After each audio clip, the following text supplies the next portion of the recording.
They criticized the Indian position at the time, back in February 22.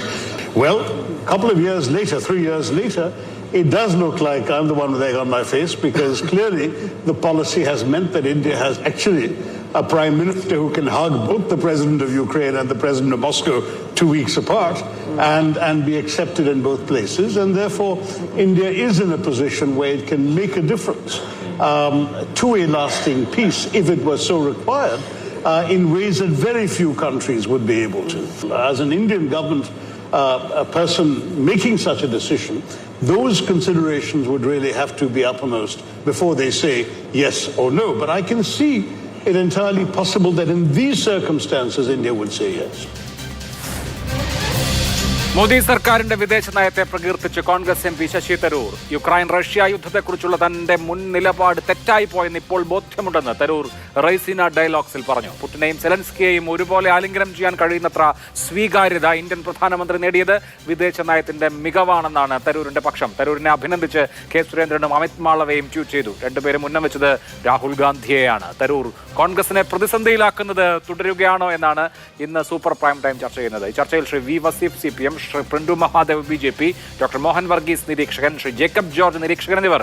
ആദ്യം doctor Mohan Varghese, Indian വിദേശ നയത്തെ ഒരു Congress MP പുകഴ്ത്തുന്നത് ഒരു അപരാധമോ തെറ്റോ ആയി താങ്കൾക്ക് തോന്നുന്നുണ്ടോ? ഒന്ന്, ശശി തരൂർ എടുത്തിരിക്കുന്ന നിലപാട്, എൻ്റെ മുൻ നിലപാട് തെറ്റിപ്പോയി, യുക്രൈൻ യുദ്ധത്തിൽ ഇന്ത്യ എടുത്തിട്ടുള്ള സമീപനം ബാലൻസ്ഡ് ആയിരുന്നു, അത് ഇന്ത്യയുടെ സ്വീകാര്യത വർദ്ധിപ്പിച്ചിട്ടേ ഉള്ളൂ എന്നാണ് അദ്ദേഹം പറയുന്നത്.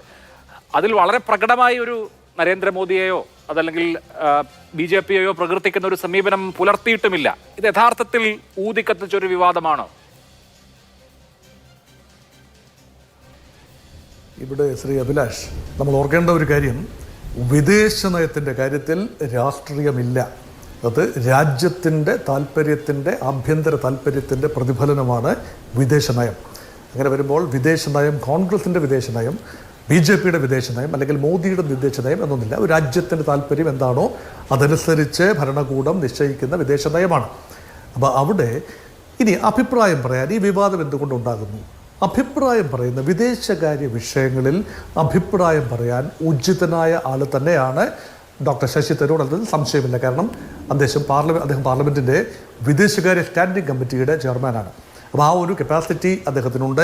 അതൊരു ഔപചാരിക കപ്പാസിറ്റിയാണ്. അപ്പോൾ അദ്ദേഹത്തിൻ്റെ വാക്കുകൾക്ക് ഗാംഭീര്യമേറും തീർച്ചയായും. അത് മാത്രമല്ല, അദ്ദേഹം ഒരു അന്താരാഷ്ട്ര നയതന്ത്ര രംഗത്ത് വ്യക്തിമുദ്ര പതിപ്പിച്ച ആളാണ്. യുണൈറ്റഡ് നേഷൻസിൽ ദീർഘകാലം ജോലി ചെയ്ത ആളാണ്. അണ്ടർ സെക്രട്ടറി ജനറൽ ആയിരുന്ന വ്യക്തി കൂടിയാണ്.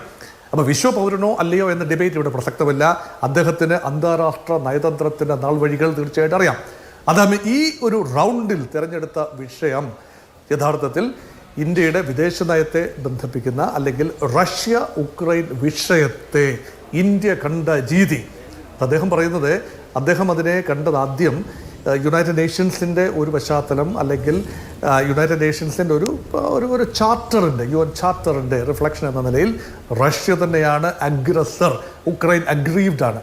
അങ്ങനെയെങ്കിൽ ഭാരതം യഥാർത്ഥത്തിൽ കളക്റ്റീവ് സെക്യൂരിറ്റി ഉപയോഗിച്ചുകൊണ്ട് അഗ്രീവ്ഡ് രാജ്യത്തിന് അനുകൂലമായി നിലപാടെടുക്കണമായിരുന്നു എന്ന തൻ്റെ ഒറിജിനൽ നയം ഇപ്പോൾ വൈകി വന്ന തിരിച്ചറിവിൻ്റെ അടിസ്ഥാനത്തിൽ 3 വർഷം കഴിഞ്ഞ് അദ്ദേഹം തിരുത്തുകയാണ്. അദ്ദേഹത്തിൻ്റെ മുഖത്ത് മുട്ട തെറിച്ചതുപോലെ, അല്ലെങ്കിൽ എഗ് ഓൺ ഹിസ് ഫേസ് എന്നാണ് അദ്ദേഹം പറയുന്നത്. അപ്പോൾ അത് തിരുത്താൻ വ്യക്തി എന്ന നിലയിൽ ശശി തരൂരിന് കഴിയും. പക്ഷേ ഇവിടുത്തെ കാതലായ ചോദ്യം, ഡോക്ടർ ശശി തരൂർ ഒരു വ്യക്തി ആണോ എന്നതാണ്. അദ്ദേഹം പറയുന്നത് ഒരു വ്യക്തി എന്ന നിലയിലല്ല. ഈ റൈസീന ഡിസ്കോഴ്സിൽ, അല്ലെങ്കിൽ റൈസീന ഡയലോഗിൽ അദ്ദേഹത്തെ വിളിച്ചത് കോൺഗ്രസ് MP എന്ന നിലയിലും മുൻ നയതന്ത്രജ്ഞൻ എന്ന നിലയിലും, അതുമാത്രമല്ല അദ്ദേഹം കോൺഗ്രസ് പാർട്ടിയുടെ വർക്കിംഗ് കമ്മിറ്റി മെമ്പർ കൂടിയാണ്. അപ്പോൾ അദ്ദേഹത്തിൻ്റെ ഭാഗത്തു നിന്ന് വരുന്ന ഓരോ പ്രസ്താവനയും അഭിപ്രായ പ്രകടനവും തൻ്റെ മാതൃ പാർട്ടിയെ സമ്മർദ്ദത്തിലാക്കിയ ഒരു ചരിത്രമാണുള്ളത്. ആ ചരിത്രം വളരെ സമീപകാല ചരിത്രം കൂടിയാണ്. അത് മാത്രമല്ല, ഒരു വെടിനിർത്തൽ പാർട്ടിയുടെ ഉന്നത നേതൃത്വം, ഹൈക്കമാൻഡ് ഒരു അദ്ദേഹത്തിന്റെ നിലപാടും കോൺഗ്രസിന്റെ നിലപാടും തമ്മിൽ അങ്ങനെ വലിയ കോൺഫ്ലിക്റ്റ് ഉണ്ടോ? ഇപ്പോൾ ഇന്ത്യയുടെ യുക്രൈൻ നയം തെറ്റാണ് എന്ന് വാദിച്ചുകൊണ്ടിരിക്കുന്ന പാർട്ടിയാണോ കോൺഗ്രസ്? ആ സമയത്ത് അഭിപ്രായം പറഞ്ഞിട്ടുണ്ടാകും എന്നുള്ളതിനപ്പുറത്ത് ഫോറിൻ പോളിസി വിഷയങ്ങളിൽ അങ്ങനെ വളരെ ഖണ്ഡിതമായി നിലപാട് സ്വീകരിക്കാറുണ്ടോ നമ്മുടെ രാഷ്ട്രീയ പാർട്ടികൾ? എന്ന് മാത്രമല്ല, റഷ്യ പരമ്പരാഗതമായി ഇന്ത്യയുടെ സുഹൃത്താണ്. കോൺഗ്രസ് ഭരിക്കുന്ന കാലത്ത്, സോവിയറ്റ് യൂണിയൻ ഉണ്ടായിരുന്ന കാലത്തും അതിനുശേഷവും ഇന്ത്യയുടെ പരമ്പരാഗത പങ്കാളിയാണ് റഷ്യ. അതുകൊണ്ട് റഷ്യയെ പൂർണ്ണമായും ഇരുട്ടിൽ നിർത്തുന്ന ഒരു സമീപനം കോൺഗ്രസിന്റെ കാലത്തും ഐക്യമുന്നണിയുടെ കാലത്തും BJP-യുടെ കാലത്തും ഇന്ത്യ എടുക്കാറില്ല. ആ ഫോറിൻ പോളിസി സമീപനത്തിന് തുടർച്ചയാണ് ഇപ്പോഴും ഉണ്ടായിട്ടുള്ളത് എന്നുള്ളതിനപ്പുറത്ത് അതിൽ എന്തെങ്കിലും ആനക്കാര്യമുണ്ടോ? അഭിലാഷ്, അത് വളരെ വളരെ നല്ലൊരു ആംഗിൾ. അഭിലാഷ് ഇപ്പോൾ ചോദിച്ചത് വളരെ തീർച്ചയായും ഈ ചർച്ചയിൽ ഉയർന്നു വരേണ്ട കാതലായ ചോദ്യം തന്നെയാണ് ഇപ്പോൾ ചോദിച്ചത്. കോൺഗ്രസ് ആയിരുന്നു ഭരണത്തിലെങ്കിൽ, അല്ലെങ്കിൽ ഇപ്പോൾ പ്രതിപക്ഷത്തുള്ളപ്പോൾ കോൺഗ്രസിന് ശശി തരൂർ പറഞ്ഞതിൽ വ്യത്യസ്തമായ ഒരു നിലപാടുണ്ടോ? യഥാർത്ഥത്തിൽ കോൺഗ്രസ് അതേക്കുറിച്ച് അഭിപ്രായം പറഞ്ഞിട്ടില്ല എന്നുള്ളതാണ് വാസ്തവം. കാരണം സമാധാനപര മോദിയുടെ നയതന്ത്രം എന്താണ്, അല്ലെങ്കിൽ ഈ വിഷയത്തിലെടുത്ത നിലപാട് എന്താണ്? സമാധാനപരമായി റഷ്യ ഉക്രൈൻ വിഷയം ഉഭയകക്ഷി അടിസ്ഥാനത്തിൽ പരിഹരിക്കണം. അതായത് ഇന്ത്യ മധ്യസ്ഥം വഹിക്കാമെന്ന് പറഞ്ഞിട്ടില്ല. അത് പറഞ്ഞിട്ടുള്ളത്, ആ സജഷൻ വന്നത് ഉക്രൈനിയൻ പ്രസിഡന്റ് വൊളോദിമിർ സെലൻസ്കിയുടെ ഭാഗത്തു നിന്ന് പറഞ്ഞു, ഇന്ത്യയെ പോലെയുള്ള രാജ്യങ്ങൾ മധ്യസ്ഥത വഹിക്കണമെന്ന ആഗ്രഹം അദ്ദേഹം പ്രകടിപ്പിച്ചു. ഞാൻ ഡൽഹിയിലേക്ക് വരാൻ തയ്യാറാണ്, നിങ്ങൾ മധ്യസ്ഥത ഒരുക്കുകയാണെങ്കിൽ I am willing to come to Delhi എന്ന് സെലൻസ്കി പറഞ്ഞു. അത് മാത്രമല്ല, അതിന് മുൻപ് കഴിഞ്ഞ 2 ആഴ്ചക്ക് മുൻപ് ട്രംപ് റഷ്യൻ തലസ്ഥാനം മോസ്കോ സന്ദർശിച്ചപ്പോൾ അദ്ദേഹത്തോട് പുടിൻ പറഞ്ഞത് എന്താണ്? ബ്രിക്സ് രാജ്യങ്ങളെല്ലാം ചേർന്ന്, ഇന്ത്യ ഉൾപ്പെടെയുള്ള ബ്രിക്സിലെ പ്രമുഖ രാജ്യങ്ങളെല്ലാം ചേർന്ന് ഇതിനൊരു പരിഹാരം ഉണ്ടാക്കാൻ ശ്രമങ്ങൾ നടത്തണം. അതിന് മോദിയുടെ പങ്ക് നിർണായകമാണ്. അതുകൊണ്ട് ഒരേപോലെ തന്നെ മോദിയുടെ ഒരു പോളിസിയെ, അല്ലെങ്കിൽ മോദിയുടെ ഒരു അസ്തിത്വത്തെ, ഇന്ത്യയുടെ അർഹതയെ എൻഡോഴ്സ് ചെയ്യുന്ന ഉക്രൈനെയും റഷ്യയെയും കാണുന്നു. അങ്ങനെയെങ്കിൽ ഈ നയം തെറ്റല്ല. കാരണം ഒരു റഷ്യയോ ഉക്രൈനെയോ കുറ്റപ്പെടുത്തിക്കൊണ്ട് യുണൈറ്റഡ് നേഷൻസിൻ്റെ പ്രമേയങ്ങളിൽ ഏതെങ്കിലും പക്ഷം പിടിച്ചുകൊണ്ട് വോട്ട് ചെയ്ത് സമാധാനത്തിനുള്ള ശ്രമങ്ങളെ അട്ടിമറിക്കാൻ ഭാരതം തയ്യാറായില്ല. വിട്ടുനിന്ന ഭാരതത്തിൻ്റെ സെക്യൂരിറ്റി കൗൺസിലിലും ജനറൽ അസംബ്ലിയിലും വന്ന പ്രമേയങ്ങളിൽ ഭാരതം തന്ത്രപരമായി വിട്ടുനിന്നത് ശരിയായ നിലപാടാണ്. അതിന് മോദിക്ക് അതിനുള്ള എൻഡോഴ്സ്മെൻറ്റും കിട്ടി എന്ന രീതിയിൽ പറയുമ്പോൾ ഇതിന് വിരുദ്ധമായൊരു നയം കോൺഗ്രസ് പറഞ്ഞിട്ടില്ല. പക്ഷേ പ്രധാന കാര്യം അതല്ല, ഇദ്ദേഹം പറഞ്ഞില്ല എന്നുള്ളതല്ല, ഇദ്ദേഹമാണോ അത് പറയേണ്ടത്, അല്ലെങ്കിൽ മോദി എന്ന വ്യക്തിയുടെ നയത്തെ പ്രകീർത്തിച്ചു എന്ന രീതിയിലാണ്. അങ്ങനെ സംഭവിക്കരുത് എന്ന് കോൺഗ്രസ് ഹൈക്കമാൻഡ് താക്കീത് കൊടുത്ത് വിട്ട സ്ഥിതിക്ക് ആ ഹൈക്കമാൻഡിനെ ധിക്കരിച്ചുകൊണ്ട് അദ്ദേഹം പറഞ്ഞു എന്നതാണ് ഈ വിവാദത്തിലേക്ക് പോകാനുള്ള കാരണം. ശരി, ശ്രീ ജേക്കബ് ജോർജ്, ശശി തരൂർ അദ്ദേഹം ഐക്യരാഷ്ട്രസഭയുടെ അണ്ടർ സെക്രട്ടറി ആയിരുന്നു. സെക്രട്ടറി ജനറൽ സ്ഥാനത്തേക്ക് മത്സരിച്ച ആളാണ്. അന്താരാഷ്ട്ര പ്രശസ്തനായ വാഗ്മിയാണ്, ഒരു പബ്ലിക് ഇന്റലക്ച്വൽ ആണ്. അദ്ദേഹത്തെ റെയ്സിന ഡയലോഗ്സിലേക്ക് വിളിക്കുമ്പോൾ സ്വാഭാവികമായും അദ്ദേഹത്തിന്റെ അത്തരത്തിലുള്ള ഒരു ഇമേജ് അതിലൊരു പ്രധാനപ്പെട്ട ഘടകമാണ്. കാരണം ഒരു ഫോറിൻ പോളിസി മാറ്റേഴ്സിലുള്ള ചർച്ചയുമാണത്. അപ്പോൾ അവിടെ ഒരു അഭിപ്രായം പറഞ്ഞതിനെ നമ്മൾ തിരുവനന്തപുരം MP-യുടെ അഭിപ്രായം, അല്ലെങ്കിൽ കോൺഗ്രസ് വർക്കിംഗ് കമ്മിറ്റി അംഗത്തിന്റെ അഭിപ്രായം എന്നുള്ള നിലയിൽ കാണണമെന്നുണ്ടോ? ഒരു അന്താരാഷ്ട്ര വിഷയത്തിൽ ആ മേഖലയിൽ പരിണതപ്രജ്ഞനായ ഒരാൾ അഭിപ്രായം പറഞ്ഞു എന്നുള്ള നിലയിൽ എടുത്താൽ പോരെ? അഭിലാഷേ, ഒന്നാമത് റെയ്സിന ഡയലോഗ്സ് എന്ന് പറഞ്ഞാൽ അന്താരാഷ്ട്ര വിഷയങ്ങളെക്കുറിച്ച് ഉള്ള അന്താരാഷ്ട്ര നിലവാരത്തിലുള്ള ചർച്ചയാണ്. അതിൽ പങ്കെടുക്കുന്നത് നയതന്ത്ര പ്രതിനിധികളാണ്, നയതന്ത്ര പ്രതിനിധികൾ മാത്രമാണ്. അവിടെ ഒരു ഇന്ത്യൻ വിഷയമോ കേരള വിഷയമോ കേരള രാഷ്ട്രീയമോ ഇന്ത്യൻ രാഷ്ട്രീയമോ ഒട്ടും ഒരിക്കലും ചർച്ചയാവില്ല, ചർച്ചയ്ക്ക് വരത്തില്ല. ശശി തരൂർ പറഞ്ഞത് എന്തുകൊണ്ടും ന്യായമാണ്. കാരണം നേരത്തെ മോഹൻ വർഗീസ് ചൂണ്ടിക്കാട്ടിയതുപോലെ നയതന്ത്രം എന്ന് പറയുന്നത് ഇന്ത്യയുടെ ഒരു തുടർ നയപരിപാടി തന്നെയാണ്. അതിനകത്ത് വ്യത്യാസമൊന്നും വരാറില്ല.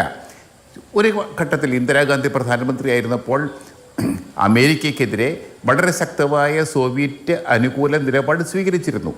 അത് ഇന്ത്യയെ വേറൊരു ലെവലിലേക്ക് എത്തിച്ചു. പക്ഷേ ഇന്നിപ്പോൾ മോസ്കോയും സെലൻസ്കി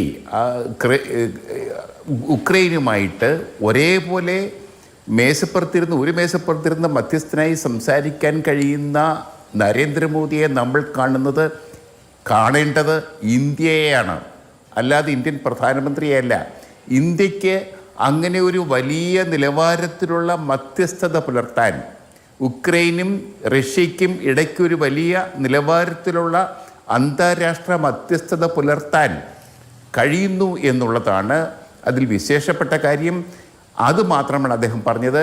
ഇപ്പോൾ നേരത്തെ അഭിലാഷ് ചൂണ്ടിക്കാണിച്ചതുപോലെ ഒരു കാരണവശാലും കോൺഗ്രസിന് മറിച്ചൊരു ഈ വിഷയത്തിൽ, ഈ പ്രത്യേക വിഷയത്തിൽ ഒരു നിലപാടെടുക്കാൻ സാധ്യമല്ല, സാധിച്ചിട്ടില്ല, സാധിക്കുകയുമില്ല, പറഞ്ഞിട്ടുമില്ല.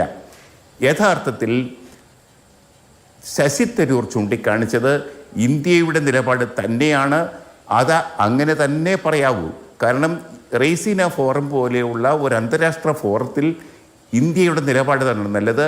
അവിടെ ഇന്ത്യയെ ഇകഴ്ത്തി കാണിക്കാൻ, ഇന്ത്യയുടെ നയം തെറ്റിപ്പോയി എന്ന് പറയാൻ ഒരു ഇന്ത്യക്കാരന് കഴിയില്ല, കഴിയരുത് എന്ന് തന്നെയാണ് എൻ്റെ പക്ഷം. ശരി, ശ്രീ പ്രിന്റു മഹാദേവ്, ഇക്കാര്യത്തിൽ BJP അനാവശ്യമായി ശശി തരൂരിനൊരു ചൂണ്ടയിടുകയാണോ? ഇന്നിപ്പോൾ ശശി തരൂർ അദ്ദേഹത്തിന് അഭിപ്രായം പറഞ്ഞു. ഞാനിവിടെ നേരത്തെ ചൂണ്ടിക്കാണിച്ചതുപോലെ ഒരു പബ്ലിക് ഇന്റലക്ച്വൽ എന്നുള്ള നിലയിൽ സ്വാഭാവികമായും അദ്ദേഹം ഇത്തരത്തിലുള്ള ഡിസ്കോഴ്സുകളിൽ പങ്കെടുക്കും, അഭിപ്രായം പറയും. അത് സ്വാഭാവിക പ്രക്രിയയാണ്. അപ്പോൾ അതിനൊരു രാഷ്ട്രീയ നിറം കലർത്തിക്കൊണ്ട് കോൺഗ്രസിനും രാഹുൽ ഗാന്ധിക്കും ഒക്കെ ഓരോ കുത്തുകൊടുത്തുള്ള സമീപനമാണ് കെ സുരേന്ദ്രൻ മുതൽ അമിത് മാളവ്യ വരെ സ്വീകരിച്ചത്. അതിൻ്റെയൊക്കെ കാര്യമുണ്ടോ? കോൺഗ്രസ് ഈ കാര്യത്തിൽ തരൂരിനെ എവിടെയും തള്ളി പറഞ്ഞിട്ടുമില്ല.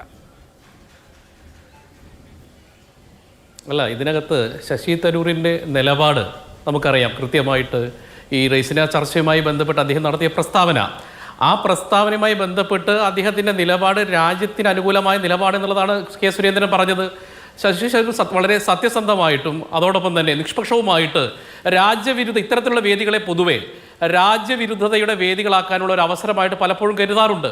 പക്ഷേ ഉക്രൈൻ വിഷയത്തിനകത്ത് ഇന്ത്യ നടത്തിയിട്ടുള്ള നിലപാട്, ആ നിലപാട് പ്രത്യേകിച്ച് നരേന്ദ്രമോദി നടത്തിയിട്ടുള്ള ഇടപെടൽ, ആ ഇടപെടൽ അദ്ദേഹത്തിൻ്റെ നിലപാട് തെറ്റായിരുന്നെന്നും നരേന്ദ്രമോദിയുടെ നിലപാടാണ് ശരിയെന്നാണ് അദ്ദേഹത്ത് പറയുന്നത്. അതാണ് നമ്മൾ മനസ്സിലാക്കേണ്ടത്.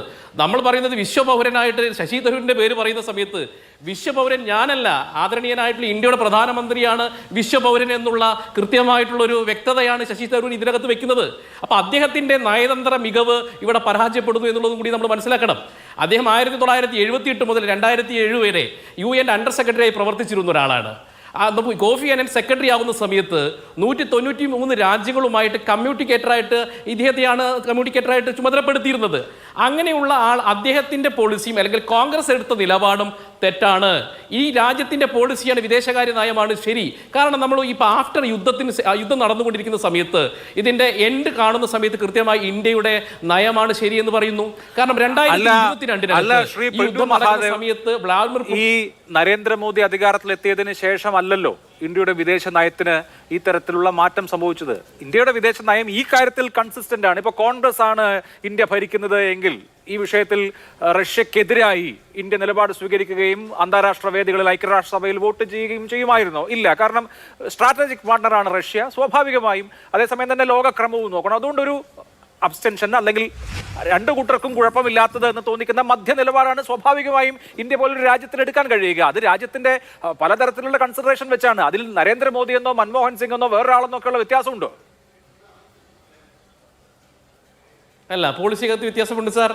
ഇപ്പം 1991 സോവിയറ്റ് യൂണിയൻ തകർന്നതിന് ശേഷം നോക്കൂ, അവിടെ യുക്രൈനിൽ ആദ്യമായിട്ട് എത്തുന്ന പ്രധാനമന്ത്രി നരേന്ദ്രമോദിയാണ്.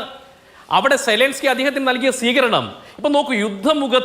യുദ്ധം നടക്കുന്ന സമയത്ത് കബന്ധങ്ങൾ നിറഞ്ഞ ഭൂമിയിൽ ഇന്ത്യക്കാർക്ക് വേണ്ടിയിട്ട്, ഇന്ത്യൻ പൗരന്മാരെ സംരക്ഷിക്കാൻ വേണ്ടി 24 മണിക്കൂർ ആണ് അവിടെ വെടിനിർത്തൽ ഉണ്ടായിട്ടുള്ളത്. അപ്പോൾ നോക്കൂ, റഷ്യ അധിനിവേശം ആരംഭിച്ചിട്ട് ഇന്ത്യൻ പൗരന്മാരെ സംരക്ഷിക്കാൻ വേണ്ടി ഒരു യുദ്ധം തന്നെ അവസാനിപ്പിക്കുന്ന സാഹചര്യത്തിലേക്ക് ഇന്ത്യയുടെ പ്രധാനമന്ത്രിയുടെ വാക്കിന് വില കൽപ്പിക്കുന്ന രീതിയിലേക്ക് ലോകരാജ്യങ്ങൾ മാറിയിട്ടുണ്ട്. അതാണ് നമ്മൾ പ്രസക്തമായിട്ട് കരുതുന്നത്. ഇപ്പം നോക്കൂ, ഈ യുദ്ധം അവസാനിപ്പിക്കാൻ വേണ്ടിയിട്ട് 2024 മെയ് മാസത്തിനകത്ത് ഇവിടെ ഉക്രൈൻ്റെ വിദേശകാര്യമന്ത്രി ദിമിത്രോ ചെഗോവ് വരികയാണ്. അദ്ദേഹം വരുന്നതിന് കാരണം ഇന്ത്യയും റഷ്യയും തമ്മിലുള്ള വാർഷിക ഉച്ചകോടിക്കനുസരിച്ച് ഇന്ത്യ ഈ നിലപാട് വെക്കണം. അങ്ങനെ ജയശങ്കറുമായി അദ്ദേഹം കൂടിച്ചേർന്നുകൊണ്ട് ഒരു സമാധാന ഉടമ്പടി രേഖപ്പെടുത്തുന്നു. അതിൻ്റെ അടിസ്ഥാനത്തിലാണ് പിറ്റത്തെ മാസം ജൂലൈ മാസത്തിൽ ഇന്ത്യൻ പ്രധാനമന്ത്രി റഷ്യയിൽ പോകുന്നത്. അന്നും ഈ സമാധാന ഉടമ്പടിക്ക് വേണ്ടി അദ്ദേഹം ശ്രമിക്കുന്നു. പിന്നീട് അവിടെ സമാധാന ഉടമ്പടിക്ക് സെലൻസ്കി തയ്യാറായപ്പോൾ ബൈഡന്റെ ഇടപെടൽ അവിടെ ഒരു പ്രശ്നമായിരുന്നു. ബൈഡൻ മാറി, ഇപ്പോൾ ട്രംപ് വന്നപ്പോൾ സ്വാഭാവികമായിട്ട് ഇന്ത്യ ഉദ്ദേശിക്കുന്ന സമാധാന സംയമനത്തിലേക്ക് ഈ രണ്ട് രാജ്യങ്ങളും മാറുന്ന സ്ഥിതിവിശേഷമാണുള്ളത്. അപ്പോൾ ഈ പറയുന്ന യുക്രൈൻ റഷ്യ യുദ്ധത്തിൽ സമാധാന ഉടമ്പടികൾക്ക് വേണ്ടി ശ്രമിച്ച ലോകത്തിലെ ഒരേ ഒരു രാജ്യം ഇന്ത്യയാണ്. തുടക്കത്തിൽ ഇസ്രായേൽ അതിനുവേണ്ടി ശ്രമിച്ചിരുന്നു. പക്ഷേ ഇസ്രായേലിന്റെ യുദ്ധത്തിന്റെ പശ്ചാത്തലത്തിൽ അവർ ഈ സമാധാന നടപടിയിൽ നിന്ന് പിന്മാറുന്നു. പിന്നീട് ഈ സമാധാന ഉടമ്പടിക്ക് വേണ്ടി ഇറങ്ങി തിരിച്ചുകൊണ്ട് ഒരേ സമയത്ത് തന്നെ വ്ളാഡിമിർ പുടിനെയും സെലൻസ്കിയെയും ആലിംഗനം ചെയ്യാനും അവർക്ക് രണ്ടുപേരും സ്വീകരിക്കാൻ പറ്റുന്ന ഒരു ലോക നേതാവ് നരേന്ദ്രമോദിയാണ്. ആ സ്വീകാര്യതയാണല്ലോ, ആ സ്വീകാര്യതയെ കുറിച്ചാണ് ഇവിടെ നമ്മുടെ ആദരണീയനായിട്ടുള്ള ശശി തരൂർ പറയുന്നത്. അദ്ദേഹത്തിന്റെ ഒരു മോഹഭംഗമാണെന്നോ അല്ലെങ്കിൽ BJP അല്ല ശ്രീ പ്രിന്റു മഹാദേവ്, അത് ഇന്ത്യയുടെ, ഞാൻ പറയുന്നത് തുടർ എന്ന് നമുക്ക് വിശേഷിപ്പിക്കാൻ കഴിയുന്ന ഫോറിൻ പോളിസി ആണല്ലോ.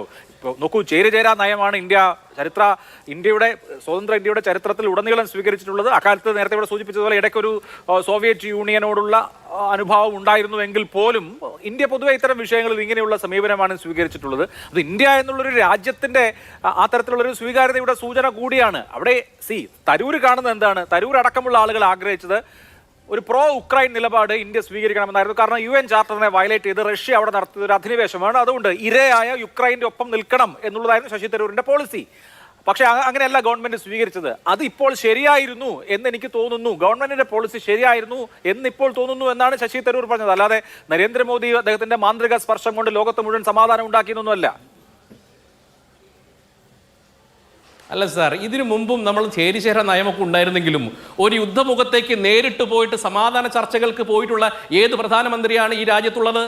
അതും കൂടി നിങ്ങൾ പറയൂ. അങ്ങനെ ഏതെങ്കിലും പല യുദ്ധങ്ങളും ഉണ്ടായിട്ടുണ്ടല്ലോ. ഇറാൻ ഇറാഖ് യുദ്ധം ഉണ്ടായിട്ടുണ്ട്, നിരന്തരമായിട്ട് ഇസ്രായേൽ പലസ്തീൻ യുദ്ധങ്ങൾ ഉണ്ടായിട്ടുണ്ട്, ലോകരാജ്യങ്ങൾ ശീതസമരങ്ങൾ ഉണ്ടായിട്ടുണ്ട്. അങ്ങനെ യുദ്ധമകത്ത് പോയിക്കൊണ്ട് 2 ലോകരാജ്യത്തിലെ നേതാക്കന്മാരോടും യുദ്ധം അവസാനിപ്പിക്കൂ, ഈ യുഗത്തിന് ആവശ്യം സമാധാനമാണെന്ന് പറഞ്ഞത് നരേന്ദ്രമോദിയാണ് സാർ. അത് ലോകക്രമത്തിൽ ഭാരതത്തിന് ഇടപെടലുകൾ മാറിയിട്ടുണ്ട്. ഇപ്പൊ ചേരിചേരാ നയത്തിനപ്പുറത്തേക്ക് ലോകത്ത് ശാന്തിയും സമാധാനം കൊണ്ടുവരാൻ നരേന്ദ്രമോദിയുടെ ഇടപെടലുകൾ സഹായമായിട്ടുണ്ട്. അതിനെയാണ് പ്രകീർത്തിക്കുന്നത്. അദ്ദേഹം 30 വർഷമായിട്ടൊരു നയതന്ത്രജ്ഞനാണ്. അപ്പൊ ഇന്ത്യയുടെ പോളിസി ഇപ്പൊ സോറോസിനെ പോലെയുള്ള ആളുകളിൽ നിന്ന് പണം മേടിച്ചുകൊണ്ട് പ്രതിപക്ഷം വന്ന് നമ്മൾ റഷ്യയിൽ നിന്ന് നമ്മൾ ഇറക്കാൻ പാടില്ല, നമ്മൾ ക്രൂഡ് ഓയിൽ ഇറക്കാൻ പാടില്ല എന്ന് വലിയ ശക്തമായ നിലപാട് പാർലമെന്റിനകത്ത് എടുത്തിരുന്നു. അങ്ങനെ എടുക്കുകയായിരുന്നെങ്കിൽ അതിന്റെ ആഫ്റ്റർ എഫക്റ്റ് എന്താകുമായിരുന്നു? ഇപ്പൊ നോക്കൂ, അതിന് തക്കം പാർത്തിരുന്ന മറ്റൊരു രാജ്യം നമ്മുടെ ബഹുരാഷ്ട്ര മണ്ഡലത്തിൽ ചൈനയായിരുന്നു. പക്ഷേ ചൈന ഇപ്പൊ കമ്മ്യൂണിസ്റ്റുകാർ, നിങ്ങളും ശ്രദ്ധിച്ചോ, നിങ്ങൾ ഇതിലെ രാഷ്ട്രീയ നിരീക്ഷണം നടന്ന സമയത്ത് ഇവിടുത്തെ കമ്മ്യൂണിസ്റ്റുകാർ യുദ്ധത്തിനെതിരെ സംസാരിക്കുന്നില്ല. ഒരക്ഷരം പോലും. ഇപ്പോൾ ഈ പലസ്തീൻ യുദ്ധത്തെക്കുറിച്ച് പറയുന്നുണ്ട്, അഫ്ഗാൻ യുദ്ധത്തെക്കുറിച്ച് പറയുന്നുണ്ട്. ഇവിടെ ആരെങ്കിലും കമ്മ്യൂണിസ്റ്റുകാർ ഈ കേരളത്തിൽ ഈ പറയുന്ന യുദ്ധത്തെക്കുറിച്ച് ഒരു അക്ഷരം പറയുന്നില്ല. കാരണം എന്താണ്? ഈ റഷ്യയ്ക്ക് അനുകൂലമായ നിലപാടാണ് ചൈന എടുത്തിരിക്കുന്നത്. അപ്പോൾ റഷ്യയും ചൈനയും ഒരു സഖ്യത്തിന്റെ ഭാഗമായി നിൽക്കുന്ന സമയത്ത് ശക്തമായിട്ട് റഷ്യക്കെതിരായിട്ടുള്ള നിലപാടെടുക്കുന്നത് രാഷ്ട്രീയപരമായ മണ്ടത്തരമാണ്. ഇത് തിരിച്ചറിഞ്ഞ നരേന്ദ്രമോദി റഷ്യയ്ക്കൊപ്പം നിൽക്കുന്നു. കാരണം ഇന്ത്യയുടെ വ്യാവസായിക വളർച്ചയായിക്കോട്ടെ, യുദ്ധ വളർച്ചയായിക്കോട്ടെ, അവിടെയൊക്കെ റഷ്യയുടെ പങ്ക് അങ്ങ് സൂചിപ്പിച്ചതുപോലെ വളരെ വലുതാണ്. ഇപ്പൊ 2021 2% ക്രൂഡ് ഓയിലാണ് റഷ്യയിൽ നിന്ന് ഇറക്കുമതി ചെയ്യുന്നെങ്കിൽ ഇപ്പൊ 44% ക്രൂഡ് ഓയിൽ നമ്മളാണ് ഇറക്കുമതി ചെയ്യുന്നത്. അതേസമയത്ത് തന്നെ നമ്മുടെ വാതകം ഏറ്റവും കൂടുതൽ ചൈനയാണ് ഇറക്കുന്നത്. അപ്പോൾ നമ്മൾക്കിടയിലേക്ക് ചൈനയുടെ ഭൗമരാഷ്ട്രീയമായിട്ടുള്ള ഇടപെടലും കൂടി സസൂക്ഷ്മം ശ്രദ്ധിച്ചുകൊണ്ടാണ് വളരെ നയതന്ത്രപരമായ നടപടി ഈ വിഷയത്തിനകത്ത് പ്രധാനമന്ത്രി എടുത്തിട്ടുള്ളത്. ഓക്കെ, അവിടെ ശ്രീ മോഹൻ വർഗീസ്, ഇതൊക്കെ ഒരു വ്യക്തിയുടെ ഫാൻസീസ് ആണ്, അല്ലെങ്കിൽ ഒരു വ്യക്തിയുടെ തോന്നലുകൾക്കനുസരിച്ചുള്ള നയമാണെന്ന് തോന്നുന്നുണ്ട്. ഇവിടുത്തെ ജിയോ പൊളിറ്റിക്സ് വളരെ പ്രധാനമാണ്. അതുപോലെ തന്നെയാണ് സാമ്പത്തികമായി വരുന്ന ഇമ്പാക്ട്. ഇവിടെ ഓയിലിന്റെ കാര്യം സൂചിപ്പിക്കുകയുണ്ടായി. റഷ്യ യുക്രൈൻ ക്രൈസിസ് വന്നപ്പോൾ സ്വാഭാവികമായും ലോകം ഒരു മാന്ദ്യം പ്രതീക്ഷിച്ചിട്ടുണ്ട്. അപ്പോൾ ആപത്തിനെ അവസരമാക്കുക എന്നൊരു തിയറിയുണ്ട്. ഇന്ത്യ റഷ്യയുമായിട്ടുള്ള വ്യാപാര ബന്ധത്തിൽ ഏതെങ്കിലും തരത്തിലുള്ള കോംപ്രമൈസിന് വെസ്റ്റും അമേരിക്കയും ഒക്കെ പ്രഷർ ചെയ്യുന്നതിനനുസരിച്ചുള്ള ഒരു നീക്കത്തിലേക്ക് പോയില്ല. ഞാൻ ചോദിക്കുന്നത്, അതൊരു പരമ്പരാഗത നിലപാടല്ലേ, ഒരു വ്യക്തിയുടെ നിലപാടാണോ? ഇത് ഒരു രാജ്യത്തിൻ്റെ നിലപാടാണ്. അക്കാര്യത്തിൽ എല്ലാ പാനലിസ്റ്റുകളും എനിക്ക് തോന്നുന്നത് യോജിക്കുന്ന ഒരു വിഷയം തന്നെയാണ്. ഇത് ഇന്ത്യയുടെ ദേശീയ താല്പര്യത്തിൻ്റെ റിഫ്ലക്ഷൻ തന്നെയാണ്. ഉദാഹരണത്തിന് ഇവിടെ സംസാരിച്ച ഓയിൽ ഡിപ്ലോമസിയുടെ കാര്യം നോക്കുക. ഇപ്പോൾ നമ്മൾ വളരെ കുറച്ച് ഓയിൽ മാത്രമേ റഷ്യയിൽ നിന്നും പരമ്പരാഗതമായിട്ട് വാങ്ങിയിട്ടുള്ളൂ. പക്ഷേ നമ്മുടെ പോളിസി ഇന്ത്യയുടെ വിദേശ നയത്തിൻ്റെ ഭാഗമാണ്, അല്ലെങ്കിൽ വാണിജ്യ വ്യാപാര ഇറക്കുമതി നയത്തിൻ്റെ ഭാഗമാണ്. ഡൈവേഴ്സിഫൈ ചെയ്യുക, ഒപെക് രാജ്യങ്ങളുടെ നീരാളിപ്പിടുത്തത്തിൽ നിന്നും മോചിതമാകാൻ പരമാവധി ക്രൂഡ് ഓയിൽ വിവിധ ഇടങ്ങളിൽ നിന്നും സോഴ്സ് ചെയ്യുക. ലാറ്റിൻ അമേരിക്കയിലെ വെനസ്വേലയിൽ നിന്ന്, ആഫ്രിക്കയിലെ നൈജീരിയയിൽ നിന്ന്, മധ്യപൗരസ്യ പ്രദേശത്തെ വിവിധ രാജ്യങ്ങളിൽ നിന്ന്, അതോടൊപ്പം റഷ്യയിൽ നിന്ന് നമ്മൾ ഈ ക്രൂഡ് ഓയിൽ സോഴ്സ് ചെയ്യുക. അത് വലിയ തോതിൽ സോഴ്സ് ചെയ്യുന്നു. അതിവിടെ കൊണ്ടുവന്നു വൻപൻ റിഫൈനറീസിൽ അത് ശുദ്ധീകരിച്ച് ഫൈനിഷ് പ്രോഡക്റ്റ് ആക്കിയതിനു ശേഷം അത് അന്താരാഷ്ട്ര വിപണികളിൽ എത്തിച്ച് വിദേശ നാണ്യം ശേഖരിക്കുന്നു. അതൊരു നയമാണ്. അവിടെ റഷ്യ ഇന്ത്യ കച്ചവടം റുപ്പി ടേംസിൽ നടത്താനുള്ള അനുമതി ലഭിക്കുമ്പോൾ വളരെ വലിയൊരു വാണിജ്യ പങ്കാളിയായി റഷ്യ വരികയാണ്. അത് റഷ്യ കടുത്ത ഉപരോധം നേരിടുന്നൊരു കാലത്താണ്. അമേരിക്കയുടെ ഉപരോധം, യൂറോപ്യൻ രാജ്യങ്ങളുടെ ഉപരോധം. അപ്പോൾ കഴിഞ്ഞ 3 വർഷമായിട്ട് റഷ്യ നട്ടം തിരികെയാണ് ഉപരോധങ്ങളിൽ. ആ ഉപരോധങ്ങളിൽപ്പെട്ട് ഉഴലുന്ന റഷ്യ ആ സമയത്തെ ധൈര്യപൂർവ്വം അമേരിക്കയോടുള്ള ബന്ധം നിലനിർത്തിക്കൊണ്ട് തന്നെ റഷ്യയോട് വ്യാപാരം ചെയ്യാൻ ഇന്ത്യ കാണിച്ച മിടുക്ക് ഇന്ത്യയുടെ ദേശീയ താല്പര്യത്തിന് അനുരൂപമായ രീതിയിലാണ്. അതുകൊണ്ടാണ് 2 നേതാക്കളുമായും 2 രാജ്യത്തെ അഡ്മിനിസ്ട്രേഷനുമായും ബന്ധം പുലർത്താൻ നരേന്ദ്രമോദി എന്ന വ്യക്തിയുടെ നേതൃത്വത്തിലുള്ള ഒരു സംവിധാനത്തിന് കഴിഞ്ഞു. എസ് ജയശങ്കർ, നരേന്ദ്രമോദി, അതുപോലെ ഫോറിൻ പോളിസി എസ്റ്റാബ്ലിഷ്മെൻറ്റ്. അതിൽ ഒരു അക്കാഡമിക് ചർച്ച, ഇതൊരു പൊളിറ്റിക്കൽ ഡിബേറ്റേ ആയിരുന്നില്ല. ശശി തരൂർ പറയുന്ന ഒരു കാര്യത്തിൽ നമ്മൾ വിശ്വസിച്ചെങ്കിലേ പറ്റൂ. ഇതൊരു പൊളിറ്റിക്കൽ ഡിസ്കോഴ്സ് ആയിരുന്നില്ല. ഇതിനകത്ത് എന്തിനും ഏതിനും പറയുന്ന എല്ലാ കാര്യത്തിനും പാർട്ടി പൊളിറ്റിക്സിലൂടെ വിദേശകാര്യത്തിൽ തീരുമാനങ്ങൾ എടുക്കാനോ അഭിപ്രായ രൂപീകരണത്തിനോ നടക്കില്ല.